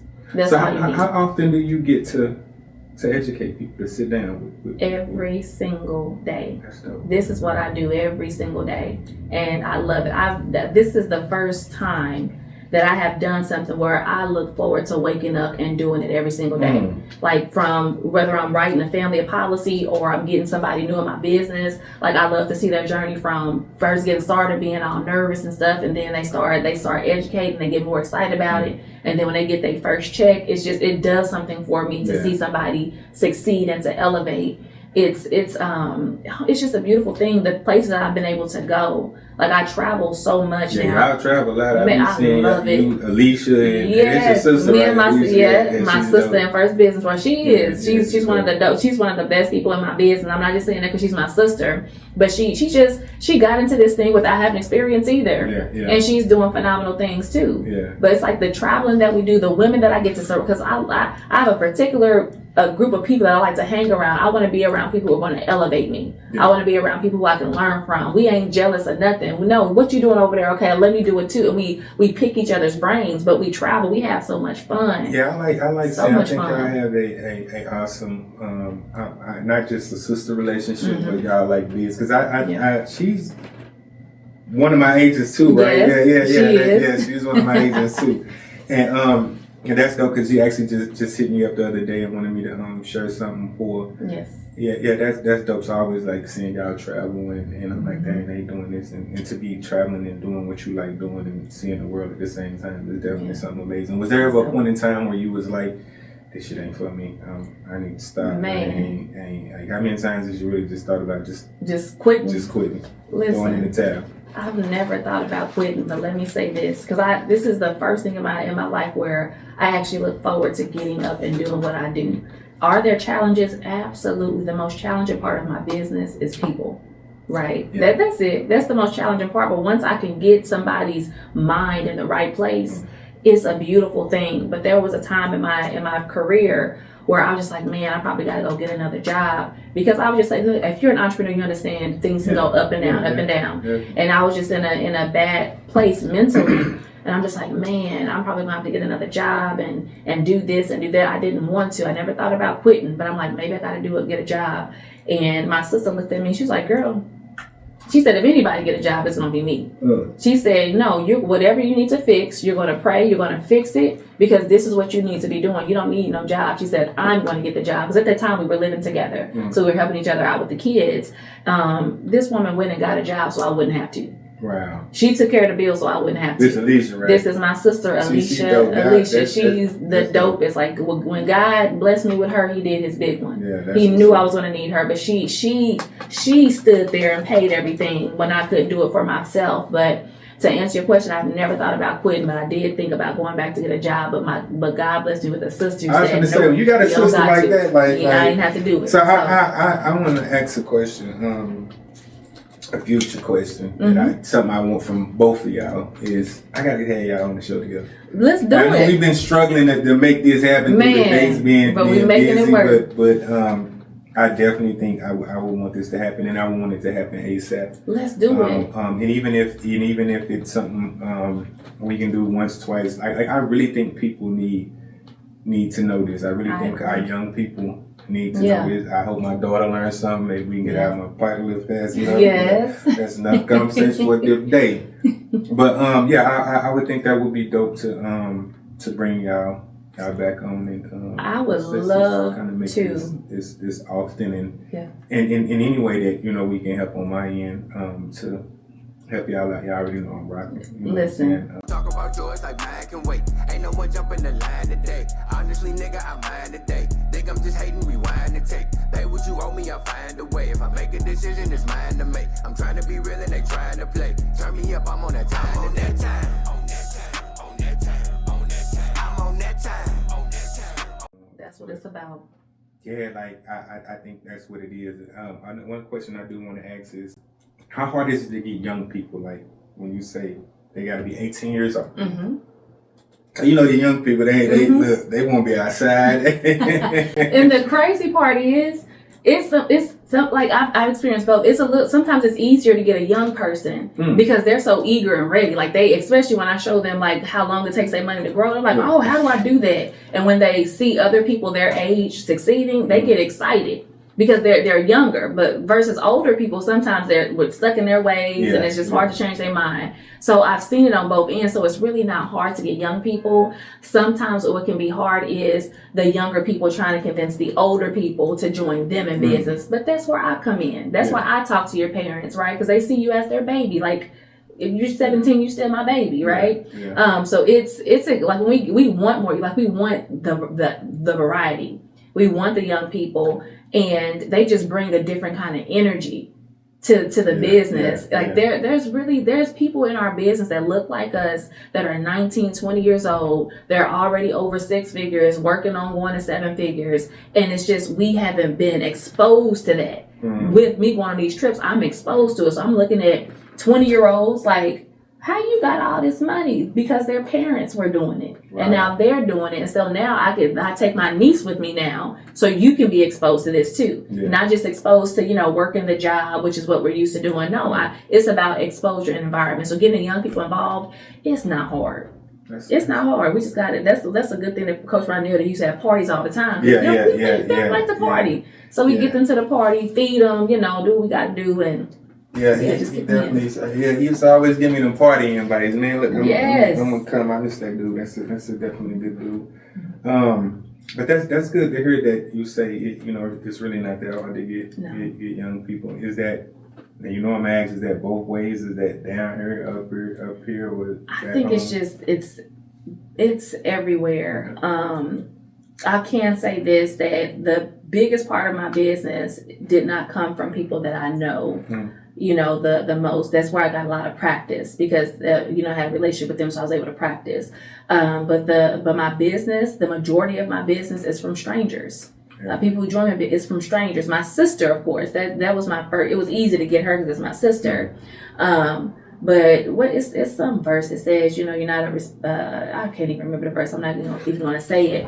But people see you, like people who know you, they see you as what you used to be. So sometimes it's hard for them to see you as who you are, who you're becoming.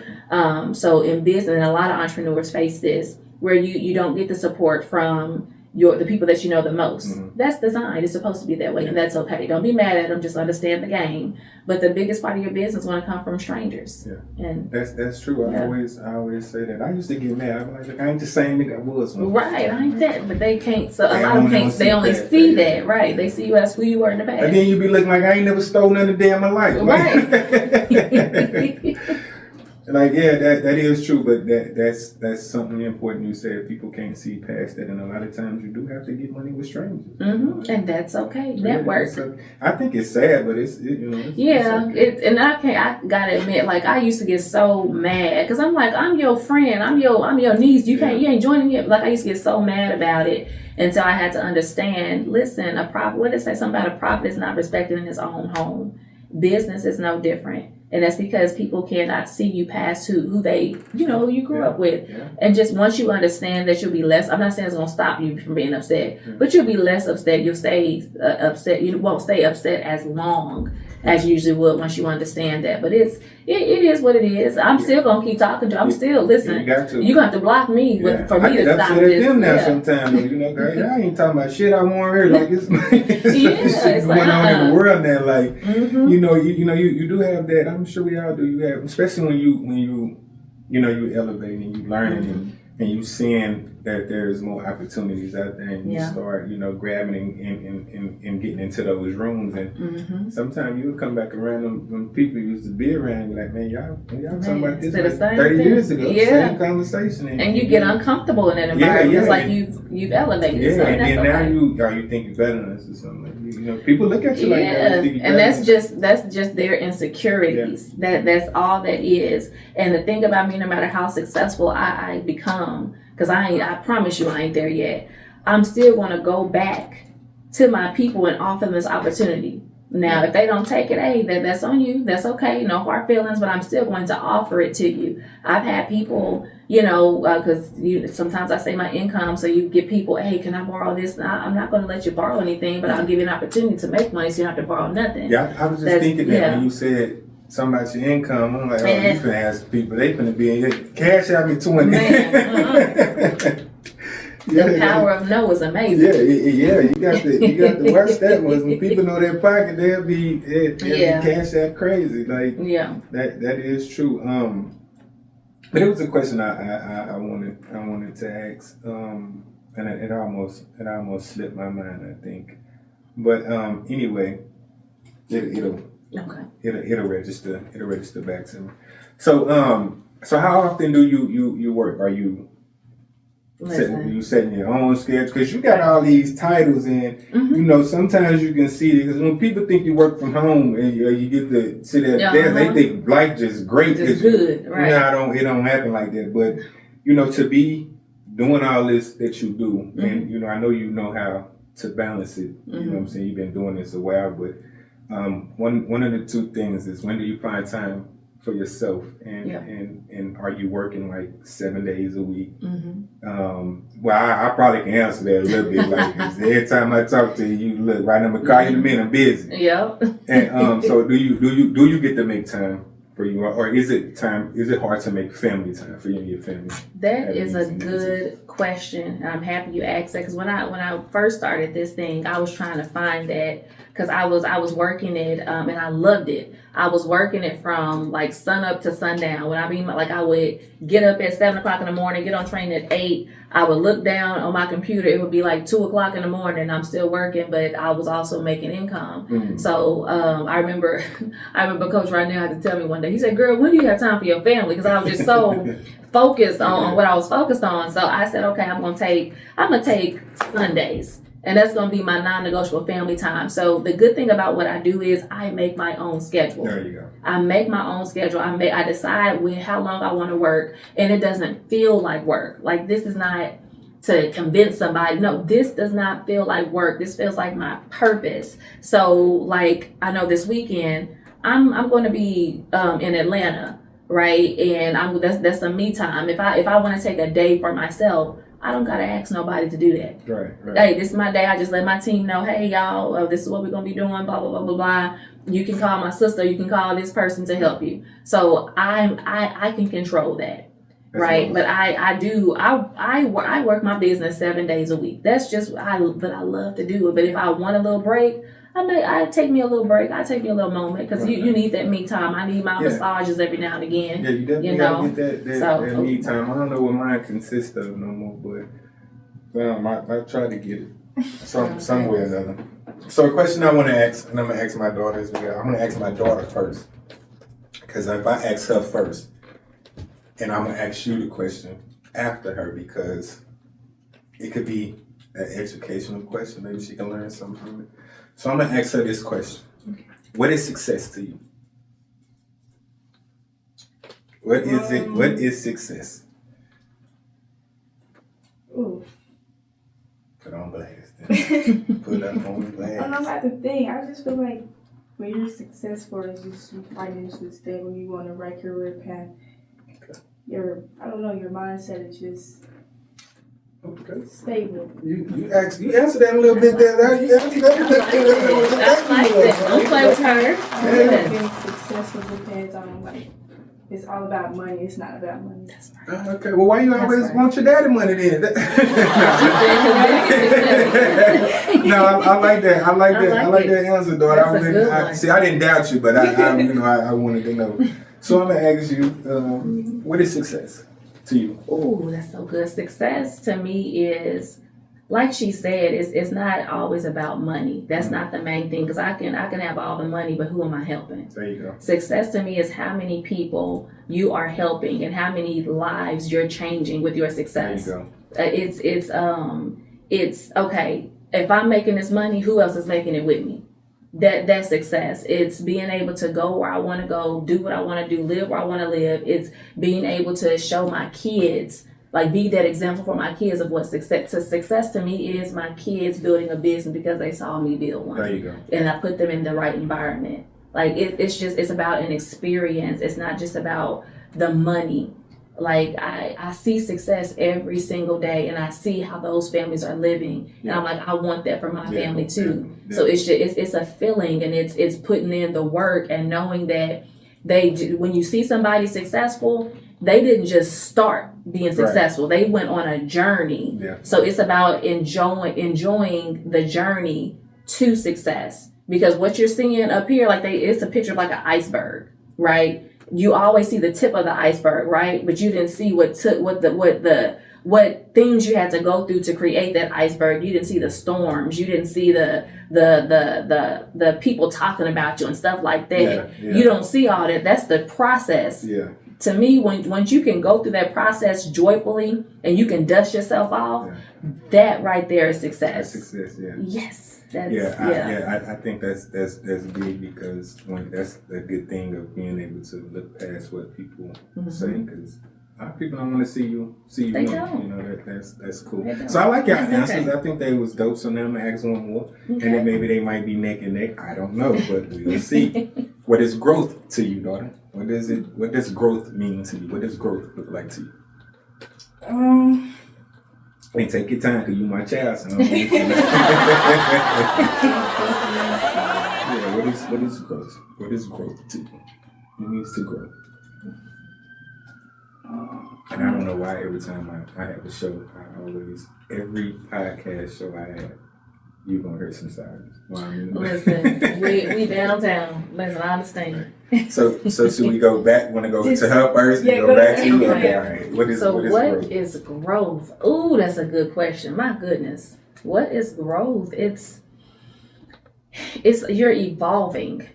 Like growth is you're willing to go through the pain or whatever it is. It's learning. Goodness, like growth is pushing past like your potential. It's being willing to learn something and make mistakes and not be perfect, and being able to say, okay, thank you for these mistakes. Growth, like I can give you an example.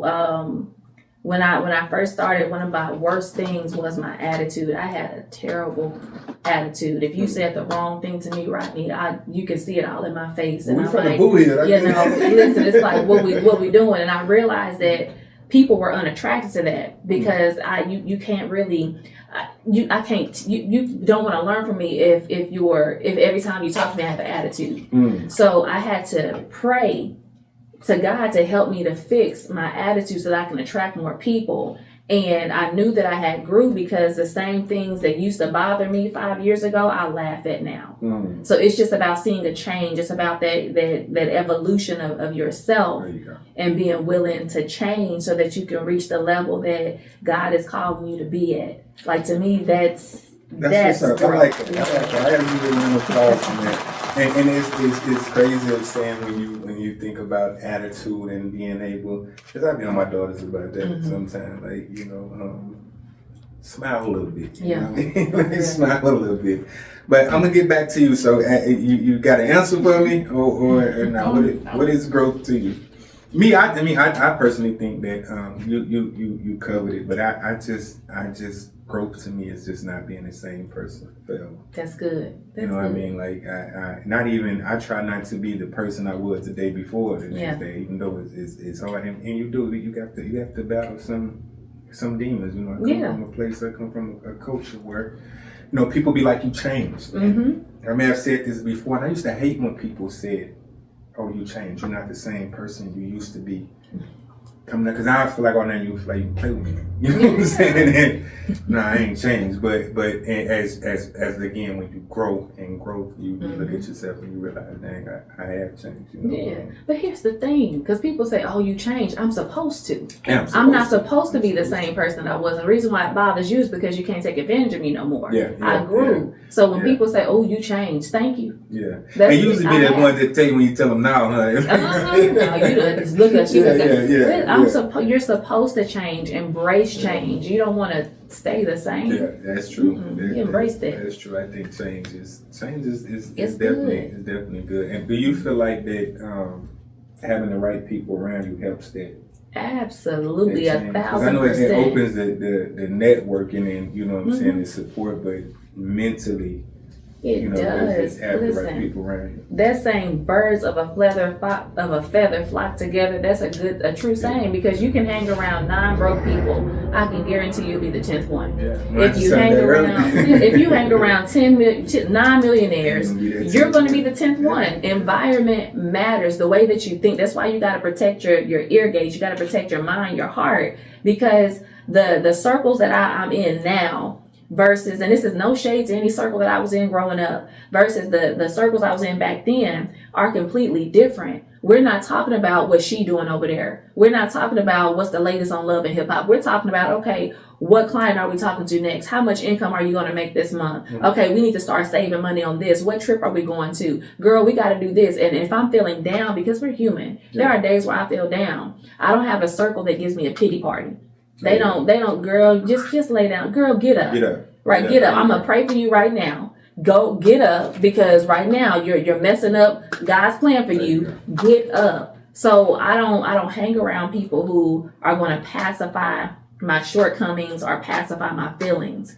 That is the circle is just different, and when you start elevating and changing, your circle is going to be different. That's why it feels uncomfortable sometimes to go back home. Yeah. And it's like, okay, I'm talking to these people. We still talking about the same stuff in 2004. Yeah. It's a little bit uncomfortable. I'm not judging you. It's just a little bit uncomfortable because I've changed and I've elevated. Right. You become an alien to them. Just a little bit. Yeah. You want to talk about things that they ain't aware of, and I ain't looking. I don't know. Right. I don't even know. Yeah. Yeah. I definitely get that. One thing I want to ask you is, you know, being a black woman, a strong black woman, a boss. You know what I mean? Thank you. For my daughter that's sitting here, you know, any other young black lady that's, you know, growing up in, because, you know, y'all have to go through a lot. I always say that, you know, I say it on every podcast, so I'm not afraid to say it. My respect for a woman is through the roof. I always think y'all are stronger than us mentally in a lot of areas. But, you know, being in the field that you in and being in some of these rooms that you in, has that made you stronger? Like, do you have to turn on this extra button when I step in this room? Like, let me posture up, because, you know, y'all always, you know, a black woman is always, you know, she's angry, and you feel what I'm saying? Like, and when it comes to men's, and I don't bite my tongue when it comes to dealing with guys, it's like, a lot of times when it's business is for other reasons, and I want to do business with you to get close to you. And, happens all the time. Yeah, and you know, or just getting told that no, because you will. You feel what I'm saying? Like, because guys can be intimidated by women. How do you deal with things like that? And what? And I know this is a long question. That's okay. And what advice would you give, you know, young ladies that's coming up on how? Because again, women are. You can be beautiful. You can have it all, but you still gonna run into these challenges. And and sometimes y'all look at the people who's supposed to protect you like men, and we the ones that's probably against you sometimes too. So again, what advice would you give? What worked for you, and what advice would you give young ladies that's coming up? So, like, have these rooms made me stronger? Absolutely. And what I love about it is I don't have to. I can be me. I can be me. The advice that I would give to young women, to women, period, is don't ever dim your light to fit into somebody's box. There you go. Don't ever do that, because the reason why your light is offending them is because it's going to scare away the demons. So they're going to try to dim your light. Girl, why you walking like that? Because I can. Right? Just know who you are. Always keep God first. Like, that's the number one thing. Keep God first, because you're gonna discover who you are through Him. So whatever He tells you are, that's the truth. Whatever somebody else says is not the truth. So don't listen to the naysayers or the other people. You listen to what God called you to be. In these rooms that I'm in, I see powerful women. I see women from where I started from. They didn't start off being that. They started off from where I'm from, right? But they chose to get into the right rooms. They chose to be able to change. The other thing I would say, like, I don't have an issue with leading men. I don't, and not at all, because.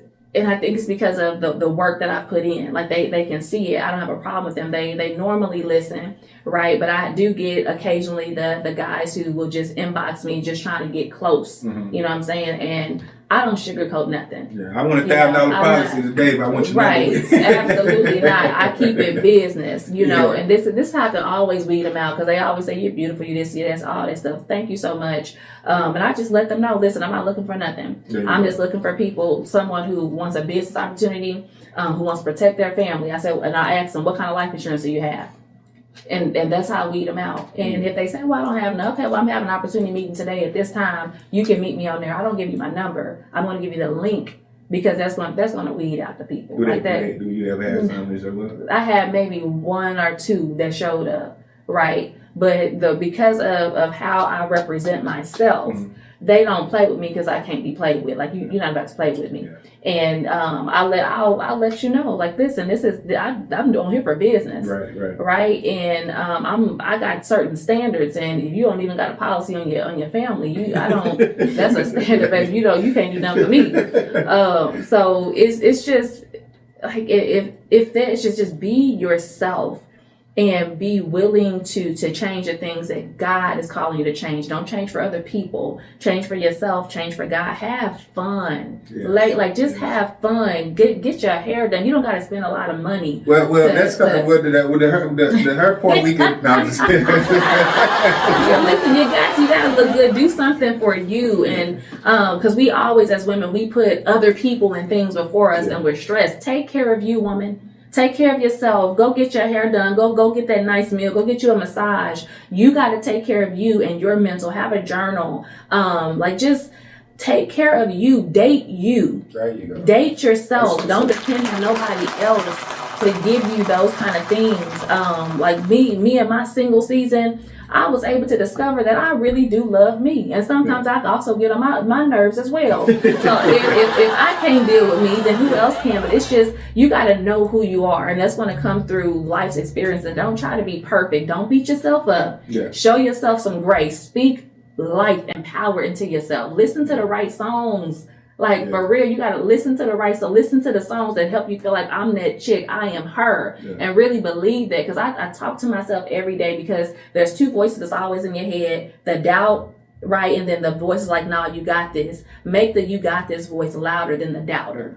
Like I'm not gonna say what I say to the voice that doubts me because I don't want to get in trouble. But I cuss doubt out. I'm not nice to doubt. If you're telling me, girl, you ain't this, you can't do that. And this is me talking to myself in my head. I tell it to shut up, but I use other language. I talk to it because you got to talk back to doubt, right? So it should just be yourself, ladies. Have fun. We're phenomenal. Like that, we are so phenomenal, especially Black women. Yes. We are so phenomenal. We are so talented. We are so educated. If somebody's calling you angry, so what? Let them. They just don't understand you. People want to be us. If we're being honest, they want us. They want to look like us. They want to talk like us, dress like us. Yeah, you got guys these days won't be like that. Listen, we ain't gonna get started. We ain't gonna even talk about that. I'm just saying but it's just love yourself, trust God, and get around the right people. And it's okay to say no, and understand that no is I had to learn that, Maci, no is a complete sentence. It don't need a backup to it. It don't need no explanation. No is a complete sentence. There you go. And if they mad at your no, oh well. Yeah, they'll be right. Some people don't get mad. I think. Do you think women should? Is it okay to be I'm her? You said okay to call yourself. Yeah, it's okay to look at yourself and say absolutely. I'm her.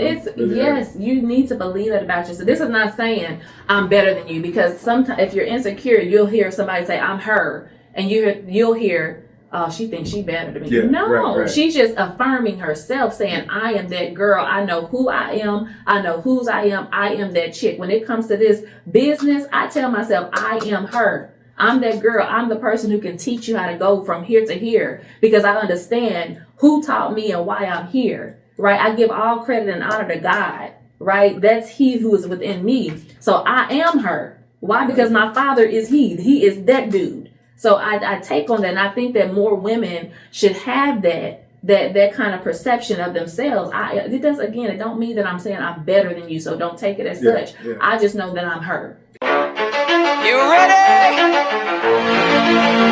Let's go.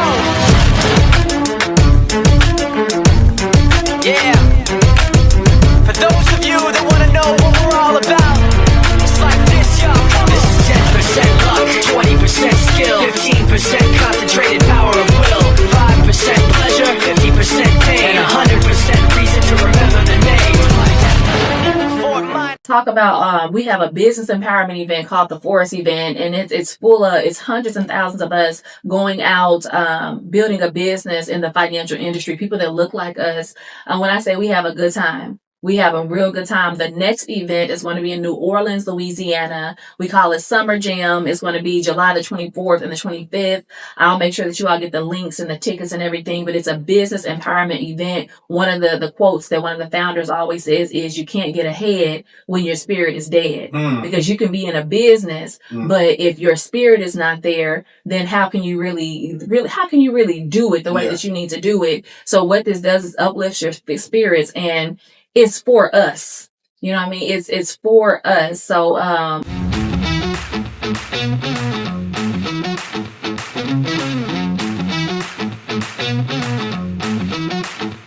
And you think women can go too far? People can go too far? Bro, of course. You can always go too far. You can always not go far enough. I think you always can. When you start belittling people and you start you seeing them win, and she probably winning because it is. So that's when you take it too far, or when you start thinking that you're better than people and stuff like that. Yes, you can take it too far. So you got to know that there's a medium and know where it's coming from. This one is real, because I think, and y'all can do that, because I think it was crazy, because my partner, we was on the phone the other day, and he was like, "Bro, you really him?"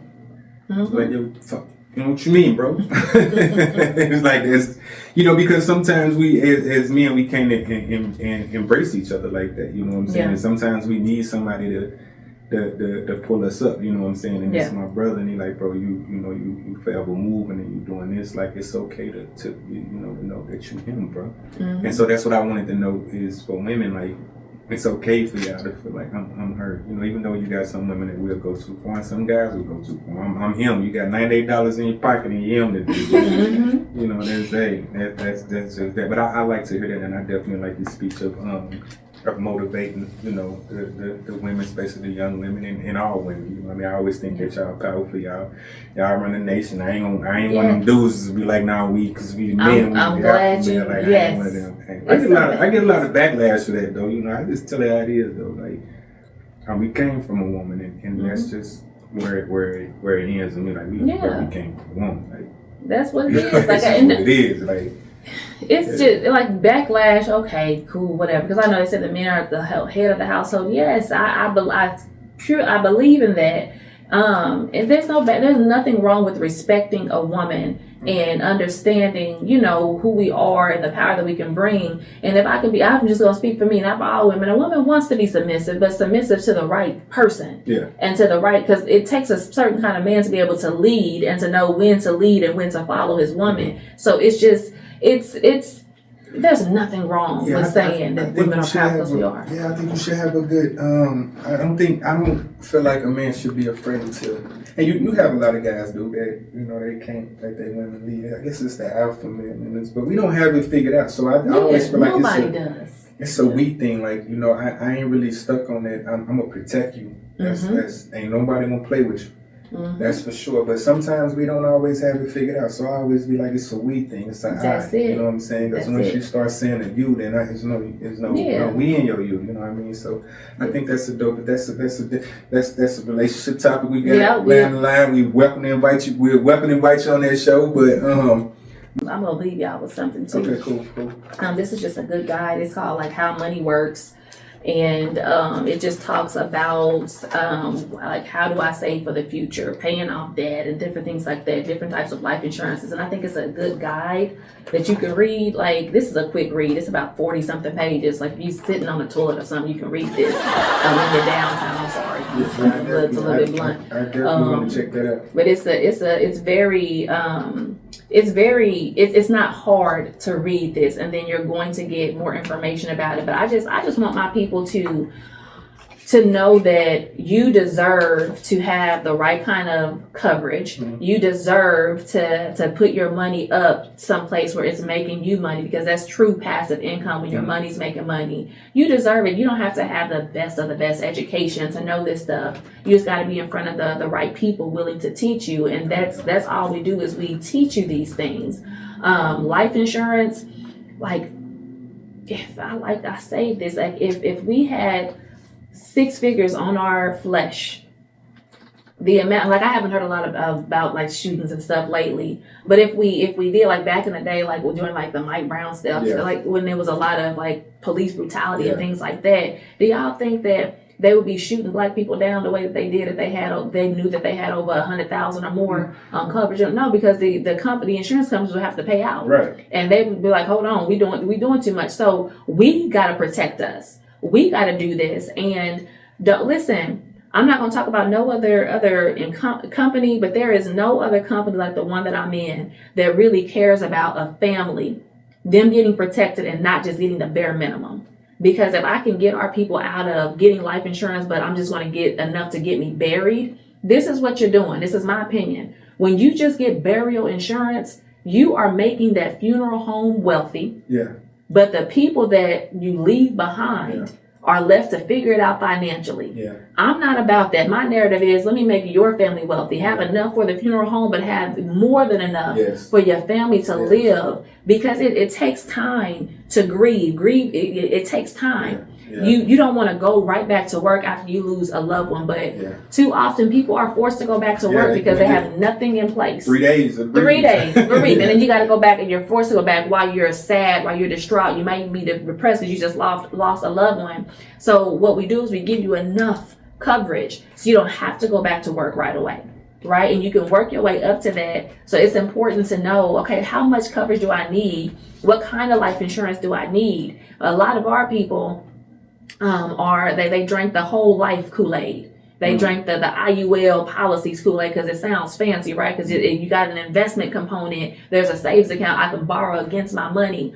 But this is what they're thinking, right? If I told you that you had $100,000 policy that you can borrow against, what do you think you can borrow from? If I ask you that question.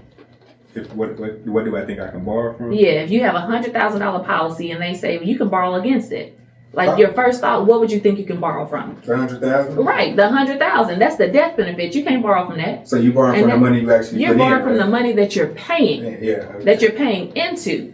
So you're paying, because if you have a whole life policy, like I keep it very simple. Who pays the monthly bill if you have a whole life policy? Me. So if you're making the monthly payments, Rodney, who are you borrowing from? Myself. And whenever you borrow something, isn't that called a loan? Yeah. And you pay loans back with interest, but you're not paying yourself back with interest. You're paying the insurance company back. Damn it. That's what happens. Yeah, but that's what you're getting with the whole life, because the salespeople make it sound so good. Oh, you can borrow against your policy. You experience a financial whatever it is, a hardship. You can do that, and then it's tax free. Duh. Right? The money that you, like, whenever someone gets a death benefit check, that is tax free. Right. So they're not that's duh. So they try to make it seem like, oh, this is such a great benefit. That's applied. So instead of you borrowing your own money, right? And this is why I'm gonna have to come back over here to talk about whole life.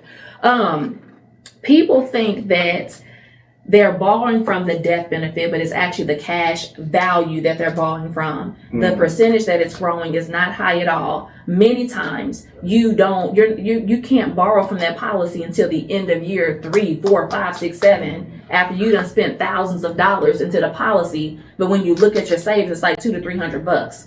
Let me do you one better. You can't even borrow the full 100% of money that you saved. Right. You can borrow about 80%. There's something called surrender fees. There's different fees that they don't tell you about. Because when you cancel your whole life policy, there's a surrender fee. You can have a cash value of $2,300. But if that surrender fee is $2,000, you can only leave that $2,000 with the company. You take home the $300.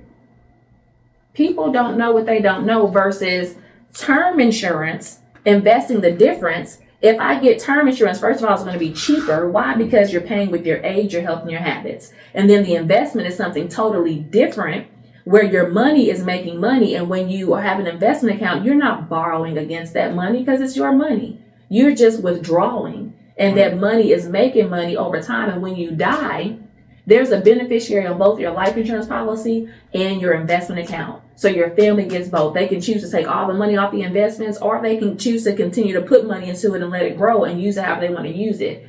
Those are concepts that we teach you. But in our community, we're used to borrowing and being in debt. So that's why whole life sounds so good. And the salesperson who's dressed up so nice, they make it sound so good. They get a nice fat commission check. If our company wanted to sell other policies other than term, we could. We choose not to.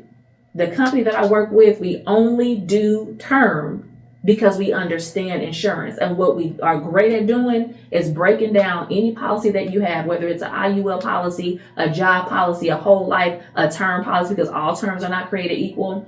We educate you on it so that you can understand it and you're going to make an informed decision once we're done. That's what we do. I'm not just going to say, Rodney, 300, 250, 100, what you want. Any agent can do that. I'm going to educate you. Wow, I hope y'all heard that. Yeah, we definitely have to. We definitely have to bring you back. I mean, even me and you, my age, and I learned even more. Just sitting in this interview is crazy. Like, and I'm sure a lot of people don't know that. I'm sure a lot of people just like, oh, as long as I got some coverage on my people's, I'm cool. And man, they have to know that, because you have a crazy way of breaking things down and getting us to see. So I was taught. For the camera, if somebody wanted to reach out to you, what do they need? Email or website or social media? Okay. I know you had one you can't say because of your company. Yeah. Yeah. But if you have a personal phone number or something. Yes, like I'm very reachable. And guys, don't call this woman number. If she just told y'all that it's business only. That's it. Please and thank you. So it's if people want to reach me and you're serious about either joining the business or knowing more about life insurance, investments, I can be reached. My phone number is 314-465-1789. You can text me your name. That way we can schedule a Zoom appointment, or if you're in St. Louis, Missouri, I can come to you if you prefer face-to-face. We can do that, but just call me, text me. I don't have business hours. That's not what I do. I don't have business hours. I talk to clients. You know this. I talk to clients a Saturday night at midnight if I need to. I have no business hours, so I don't know who made up business hours. I don't know who did that. That's why I had to ask that question. Like, do you work 7 days a week? Because you always. I think that's a good thing, to always be available for people. Yeah, you be available for success. Like that's just what that's what I was taught. Like before being in this, I'm like, no, 9 to 5. You can't reach me after 5. Yeah. But the most successful people, they don't have business hours. You work when you work, and I want to get to a point where I don't have to work no more, right? Yes. And that's the beauty of building a business, right? Because with my agency, and this is just something last I'm going to say, I have several agents, right? And when those agents go out and write a policy and protect the family, those agents get paid, and I do too. I get something called an override check. So we like to call that slide money. You wake up, that's wake up money. Because I built a business and I built distribution. Every agent that joins me in business is distribution. If I got 10 agents out there working with families, and those 10 agents are protecting families, listen, I'm going to get a check and say, so are they. So in order for me to make money in this business, I got to help somebody else make money. That's what I love about it. I didn't know this when I was in the wrong. I don't know why they when I was younger. Like this is legit hustling right here. Like I was just in the wrong field. Like that's what's up. I mean, I don't know why that would make people want to jump on board, or they learning something from the beach daddy check. Like it's this boat I want. So yeah, keep waiting. Yeah, but that's dope. Again, so jumping back in. I know we kind of covered a lot. I know as I say, it's still more that we want to pick your brain about. But to touch back on the life insurance, because you just read, I don't know. I know you didn't read out the book. I know it's all in your head, but it's just certain things you was looking at in the book, and then you was telling us. So I really want, if you okay with it, I really want you to touch more on life insurance, and so people can know the importance of it, and just that, again, I speak on GoFundMe's, but that just that's like a temporary fix, right? Because you may raise the money to bury your family member, but they bills and the debt that they done left behind, that I don't think you're gonna get enough from a GoFundMe to fund that. So I just want you to touch on more about life insurance and for age, money, policies, and because that that paying myself and they getting the interest didn't sit well with me. Yeah, that's that that whole didn't life. sit well with me. So Yeah. and I do want this to be very educational for people. And so I'm just gonna give you the floor and let you touch on the things that you feel we want to share with us right now. Yep, I love it. This is my kind of conversation. Like life insurance, honestly, to make it very simple, life insurance, you're just buying money. That's it. You're buying money. You're paying money to buy money. And the whole purpose of life insurance is it should be called income protection. Because the whole purpose of life insurance is to financially take care of those people that I'm leaving behind if I don't have all the income that I want to have when I die. Like if I die too soon, my life insurance is supposed to take care of those financially things that I'm leaving behind. Because if you have children, especially if you have children, when you pass away, especially if they're young, you are still financially responsible for them. They're still going to need to go to school, to eat, to get clothes. So you need enough life insurance to take care of that as well. When we pass away, bills are still due. Like, can you imagine being a homeowner and one of the breadwinners dies and they were a part of the household income? The mortgage people are not just going to say you don't have to pay the mortgage this month. If you file behind the mortgage, now you're at risk of losing the house, right? You just lost a family member. You just lost one of the breadwinners. So you need enough life insurance in place in case the unexpected happens. So again, when we talk about life insurance, the whole purpose, and I got this book, and also I have a link to Rodney that I can leave to you that anybody, it's free. Anybody can have access to it. But the whole purpose is to protect the family against a premature death. Okay. That's what life insurance is. You tell us the name of that link. Yeah, the link is the How Money Works link. It's absolutely free. I'll make sure that you have it so that you can post it. But it's the How Money Works link. This book right here is, when I say it's so phenomenal, because it breaks down everything and it makes it simple. Like, listen, don't try to throw big words at me. Right. Don't do that. Just don't do none of that. Keep it simple, right? But so that's what I do. I just keep it simple. And then the cost of life insurance, what determines like how much your life insurance policy is going to be is your age, right? The younger you are, the less it's going to be. Why? Because in the insurance world, you're not as close to mortality as somebody who's 50, 60, 70 years old, right? And chances are you don't have a lot of health risks. Not saying that young people don't, but most do not. Right. So the younger you are, the healthier you are, the more coverage you can get, but the less it's going to be. The older we get, the more it's going to be. Why? Because chances are some blood pressure done probably snuck up on you, or some diabetes, or you done probably went through some kind of surgeries or something, which can affect the cost of your life insurance. Because the older I get and the unhealthier I get, the more of a risk I am to the insurance company, right? The insurance company is betting on you not to die. Right? So you're going to, so if you have a risk that's going to cause you to die sooner, it's either you might get denied or you're going to pay a little bit more than a healthier person.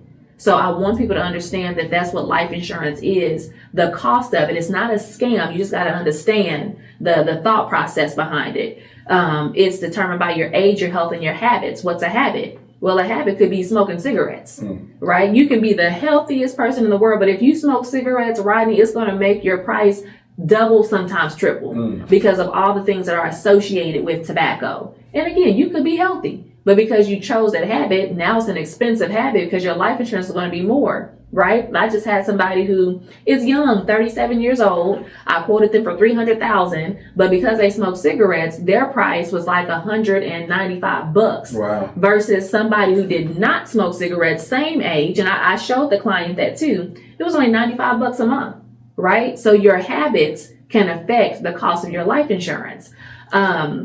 Making your payments is what I want people to know, because you pick the plan that you can afford, right? Because this is a long-term commitment. It's just not something that you pay 1 month and then, okay, I'm done with the next. It's a long-term commitment. So this is why I have a good relationship with my clients. If you get into a financial hardship, or sometimes things happen and you just forget, call me.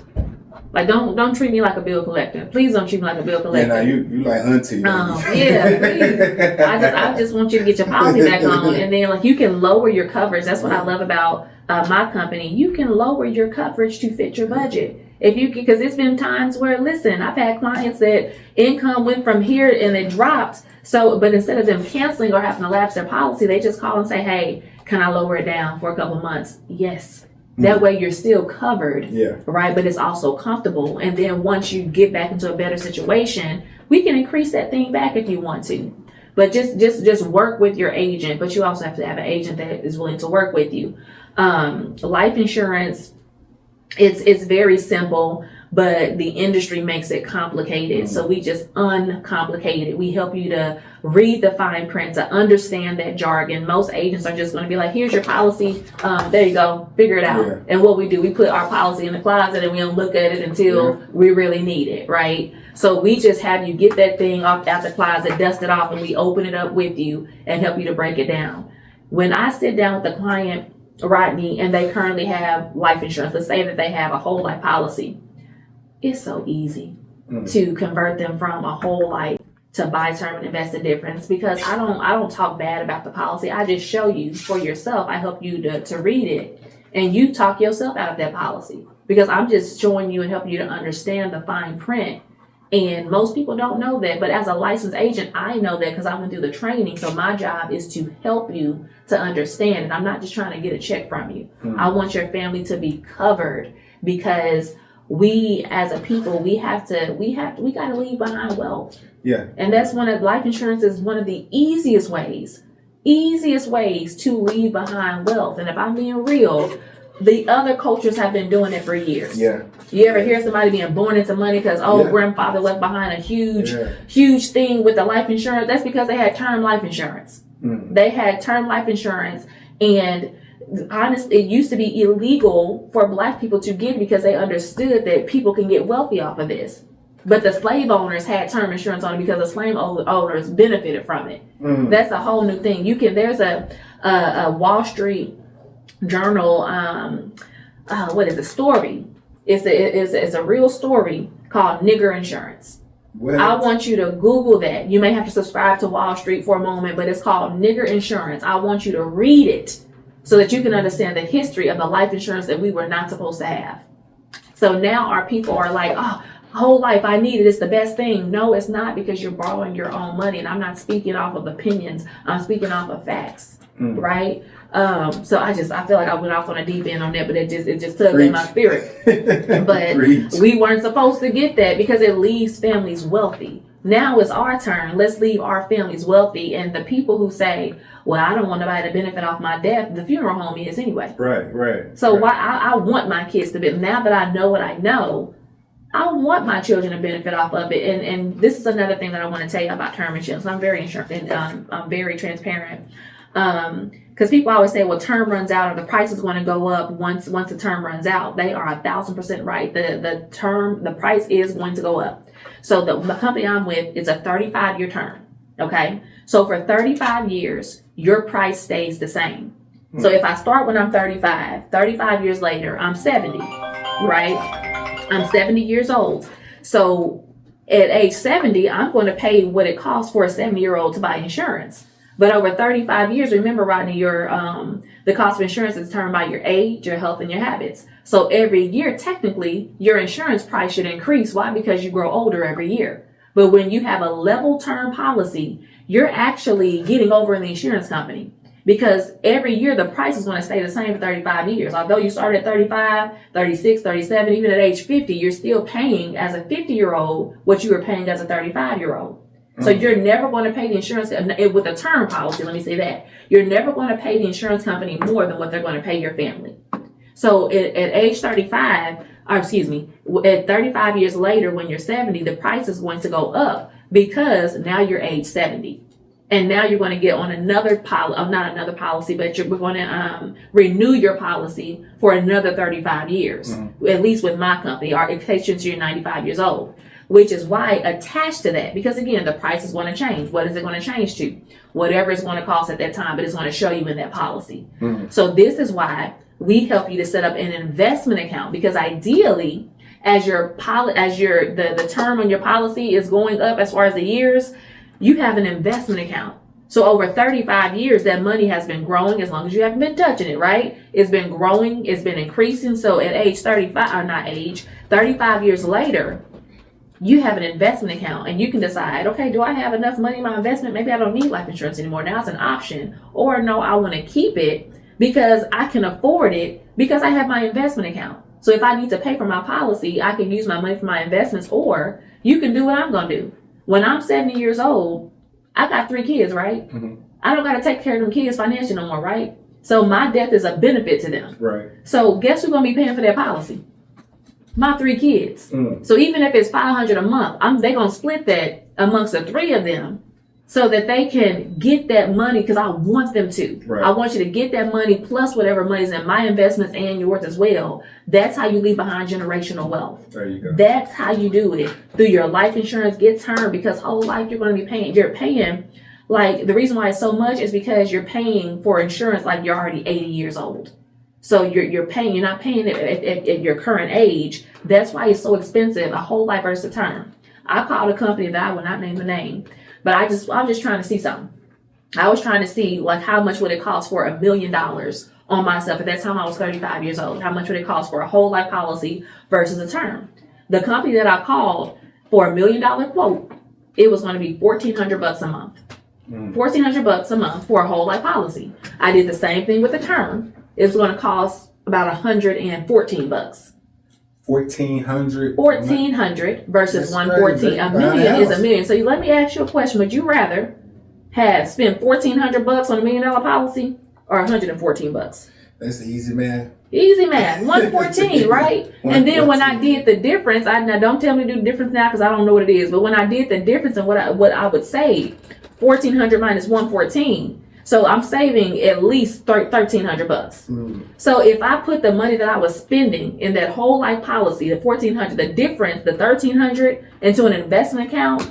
Rodney, let me pull this up real quick so I can just show you what I'm talking about. I want to. You ready? Let's go. Yeah. For those of you that want to know what we're all about, it's like this, yo. This is 10% luck, 20% skill, 15% concentrated power of will, 5% pleasure, 50% pain, 100% reason to remember the name. Talk about we have a business empowerment event called the Forest event, and it's hundreds and thousands of us going out building a business in the financial industry, people that look like us. When I say we have a good time, we have a real good time. The next event is going to be in New Orleans, Louisiana. We call it Summer Jam. It's going to be July the 24th and the 25th. I'll make sure that you all get the links and the tickets and everything, but it's a business empowerment event. One of the quotes that one of the founders always says is, you can't get ahead when your spirit is dead. Because you can be in a business, but if your spirit is not there, then how can you really do it the way that you need to do it? So what this does is uplifts your spirits, and it's for us. You know what I mean? It's for us. So,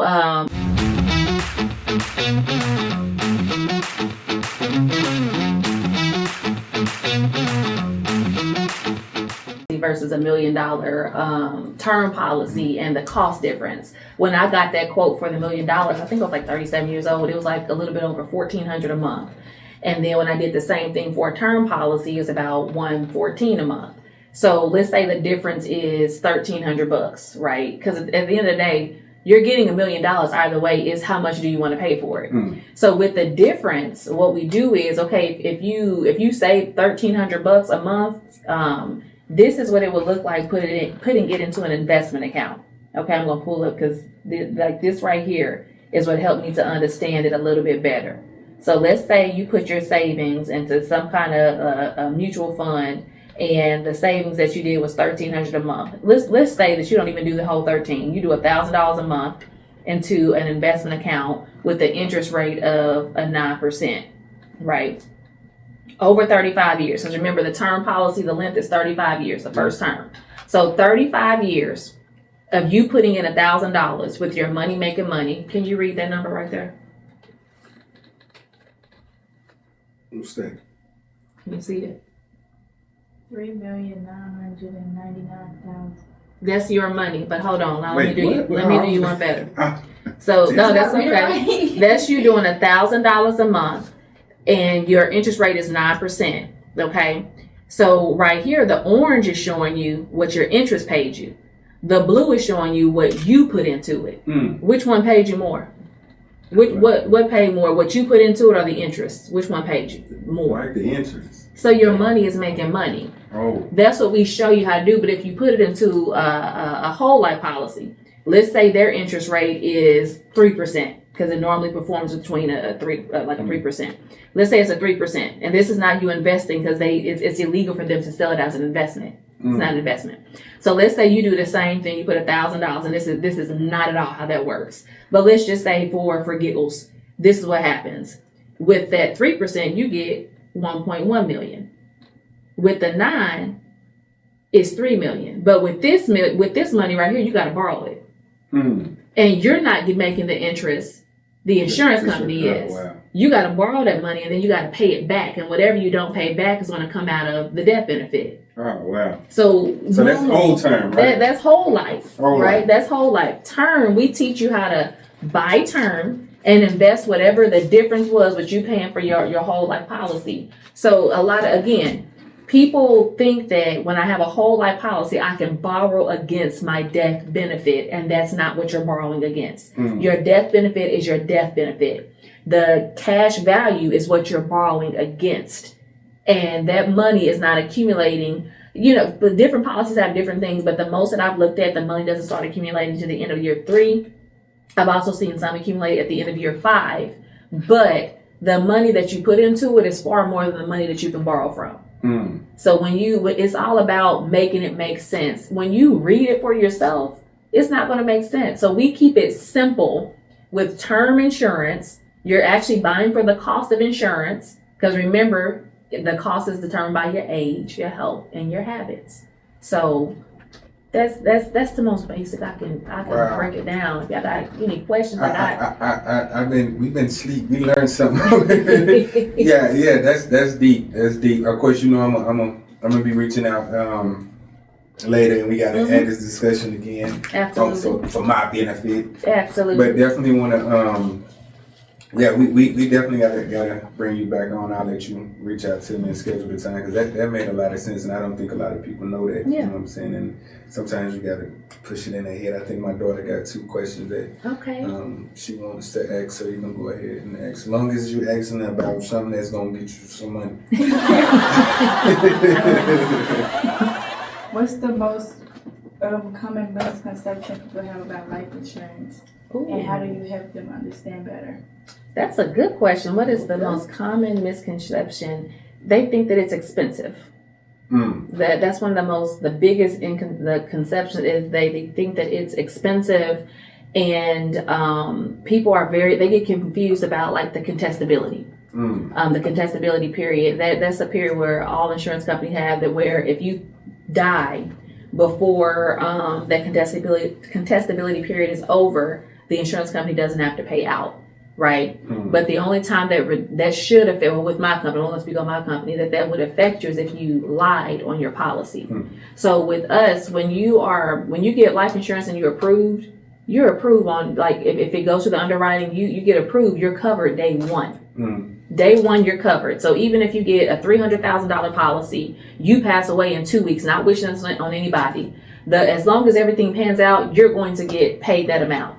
We have several stories of death benefits in our agency where clients had the policy for maybe a week, ended up passing away. It went through the proper whatever it needs to go through, and their family got that check, and they only paid the company 1 check. Wow. But that family got that 6-figure check. So again, the most common misconception is people think that life insurance is expensive, and then they just don't understand the contestability period. You had another question in there within that question. I forgot what it was. How do you help them understand better? I sit down with them and I answer their question. First, I listen to what question that they're asking, and I just break it down to them so that they can understand it, because I understand that I don't like to use big words, because don't use big words with me, right? I like to keep it simple and basic. So answer your question. I let them know no question is a dumb question. Like, no question is a dumb question. You can ask me whatever question you need to ask me about your life insurance, whatever you don't understand. So I set the tone and let them know that no question is off limits when it comes to you understanding your policy, because this is for your family. So I'm really adamant on them being able to ask their questions, being comfortable and confident in asking their questions. I don't make you feel stupid, because I didn't know nothing about life insurance. I had to get the education. So my mission is to help you to understand it too. Okay. Good question. What's your other question? What's the most important thing you want people to understand about life insurance before they make the decision? That you need it. That this is the last love letter that you leave to your family. What does yours say? Like, what, this is a love letter. Life insurance is not about the insured. It's about the beneficiaries. That's who it's about. It's about my children. So this is the most selfless thing that you can do, because I don't benefit from this policy. In order for you to benefit, in order for my kids to benefit, I have to die, right? I have to die. So it's not for the insured, the person who's getting the life insurance. It's for the beneficiaries, right? And I want people to understand that this is the most selfless thing that you can do for your family, because you're paying for it and your family benefits, and they're going to thank you for it. Of course, you got to die, but we're not wishing death on anybody, but that's a part of life. And But don't put no pillow no, on my head. don't do that. Don't do that to me. But it's just understand that it's very selfless, but it's needed and necessary, because death in itself is already sad, and it's a trying time. We don't want people to suffer financially too. At least this is my honest opinion about me. When God calls me home many moons from now, I want my kids to benefit off of my death. It's going to make my soul happy knowing that I'm leaving behind 7 figures or better, and they can, if they want to open up a business, they can. If they want to pay off their bills, they can. If they want to go on vacation, they can do that. Like, I want that for my kids. You're going to be sad, but I don't want you to be sad and suffering. You know, at least go, if you're going to be sad, go to the Bahamas and be sad on the beach, right? Because mama did the right thing. I want them to celebrate, right? You celebrate. So if I can leave people with anything when it comes to life insurance, understand it's not a benefit for you. It is a benefit for your children, for your family, for your significant other, because they're already going to be sad and devastated when you leave, but they don't have to be financially devastated. Not for your man or your because you can get life insurance on your man. I'm just saying, especially if y'all contributing financially. When he dies, it's going to be a financial devastation. You can. That's another thing we can talk about, like insurable interest and who can you get life insurance. Like, these are questions that people have all the time too. But I just want people to know that life insurance is the most selfless thing that you can do, because it's not for you, it's for your beneficiaries. Yeah, that's that. Yeah. And I want you to be able to eat all the Chick-fil-A. Yes, all that. But that's what's up. I really appreciate you taking the time out to come educate us. I hope and pray that we can get you back on, and not just one more time, a couple more times. Absolutely, I'm here for it. Yeah. What you got to to say is very very beneficial for real. Like, people need to know about life insurance, and even the fact that you, as you say, no job. What was it? What was your thing for that? Just over broke. Just over broke. I don't even want to go to work now. That's crazy. My God. I never say I got a job again. Listen. I got an opportunity I got to go to. That's it. Yeah.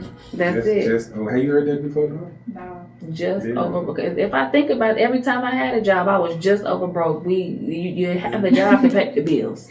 Just over broke. But when I got an opportunity, man, above and beyond what I expected. That's a good thing you can tell your kids. Like, well, Dad, you got a job? Yeah, I'm just over broke. This job is to pay the bills, right? The job should be a temporary situation. That's not the end all. That's temporary. That's dope. So, did you learn anything today? This your first interview in 10 years. That's what's up. You did a good job. Had some phenomenal questions. Yes. And definitely a round of applause for you yourself as well. Again, like I said, we can set up another time. We got to set up a few more times. There's just so much going on, and we from the same area. So again, like I hit you up about some events that we got coming up. Absolutely.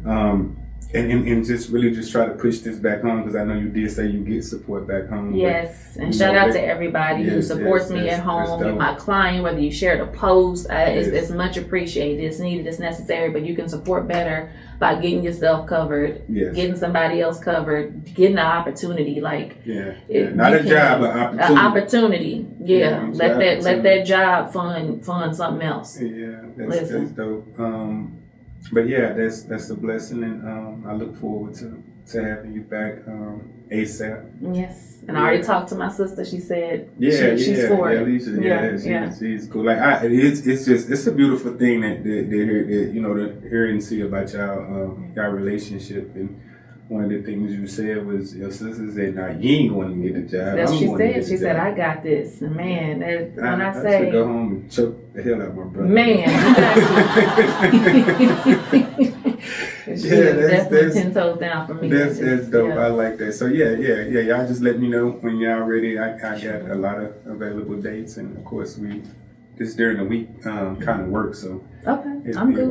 Whatever works for y'all. Whatever works for y'all. Listen, we gonna make it work. We don't got no jobs. Yeah. But until then, I'd like to thank y'all for tuning in. This has been another show of On That Time Podcast. Stay tuned, stay focused, stay alert. Get them policies. Leave the GoFundMe alone. We don't want that. No GoFundMe. But yeah, another round of applause from, I guess, Miss Calandra. Do I get that right? Calandra Jones Jackson. Calandra Jones Jackson. Yes, sir. Yeah, round of applause. All right, this has been another show on That Time Podcast. We'll see y'all later. Good night. Talk about yours like mine can wait. Ain't no one jumping the line today. Honestly, nigga, I mind today. Think I'm just hating, rewind and take. Pay what you owe me, I'll find a way. If I make a decision, it's mine to make. I'm trying to be real and they trying to play. Turn me up, I'm on that time.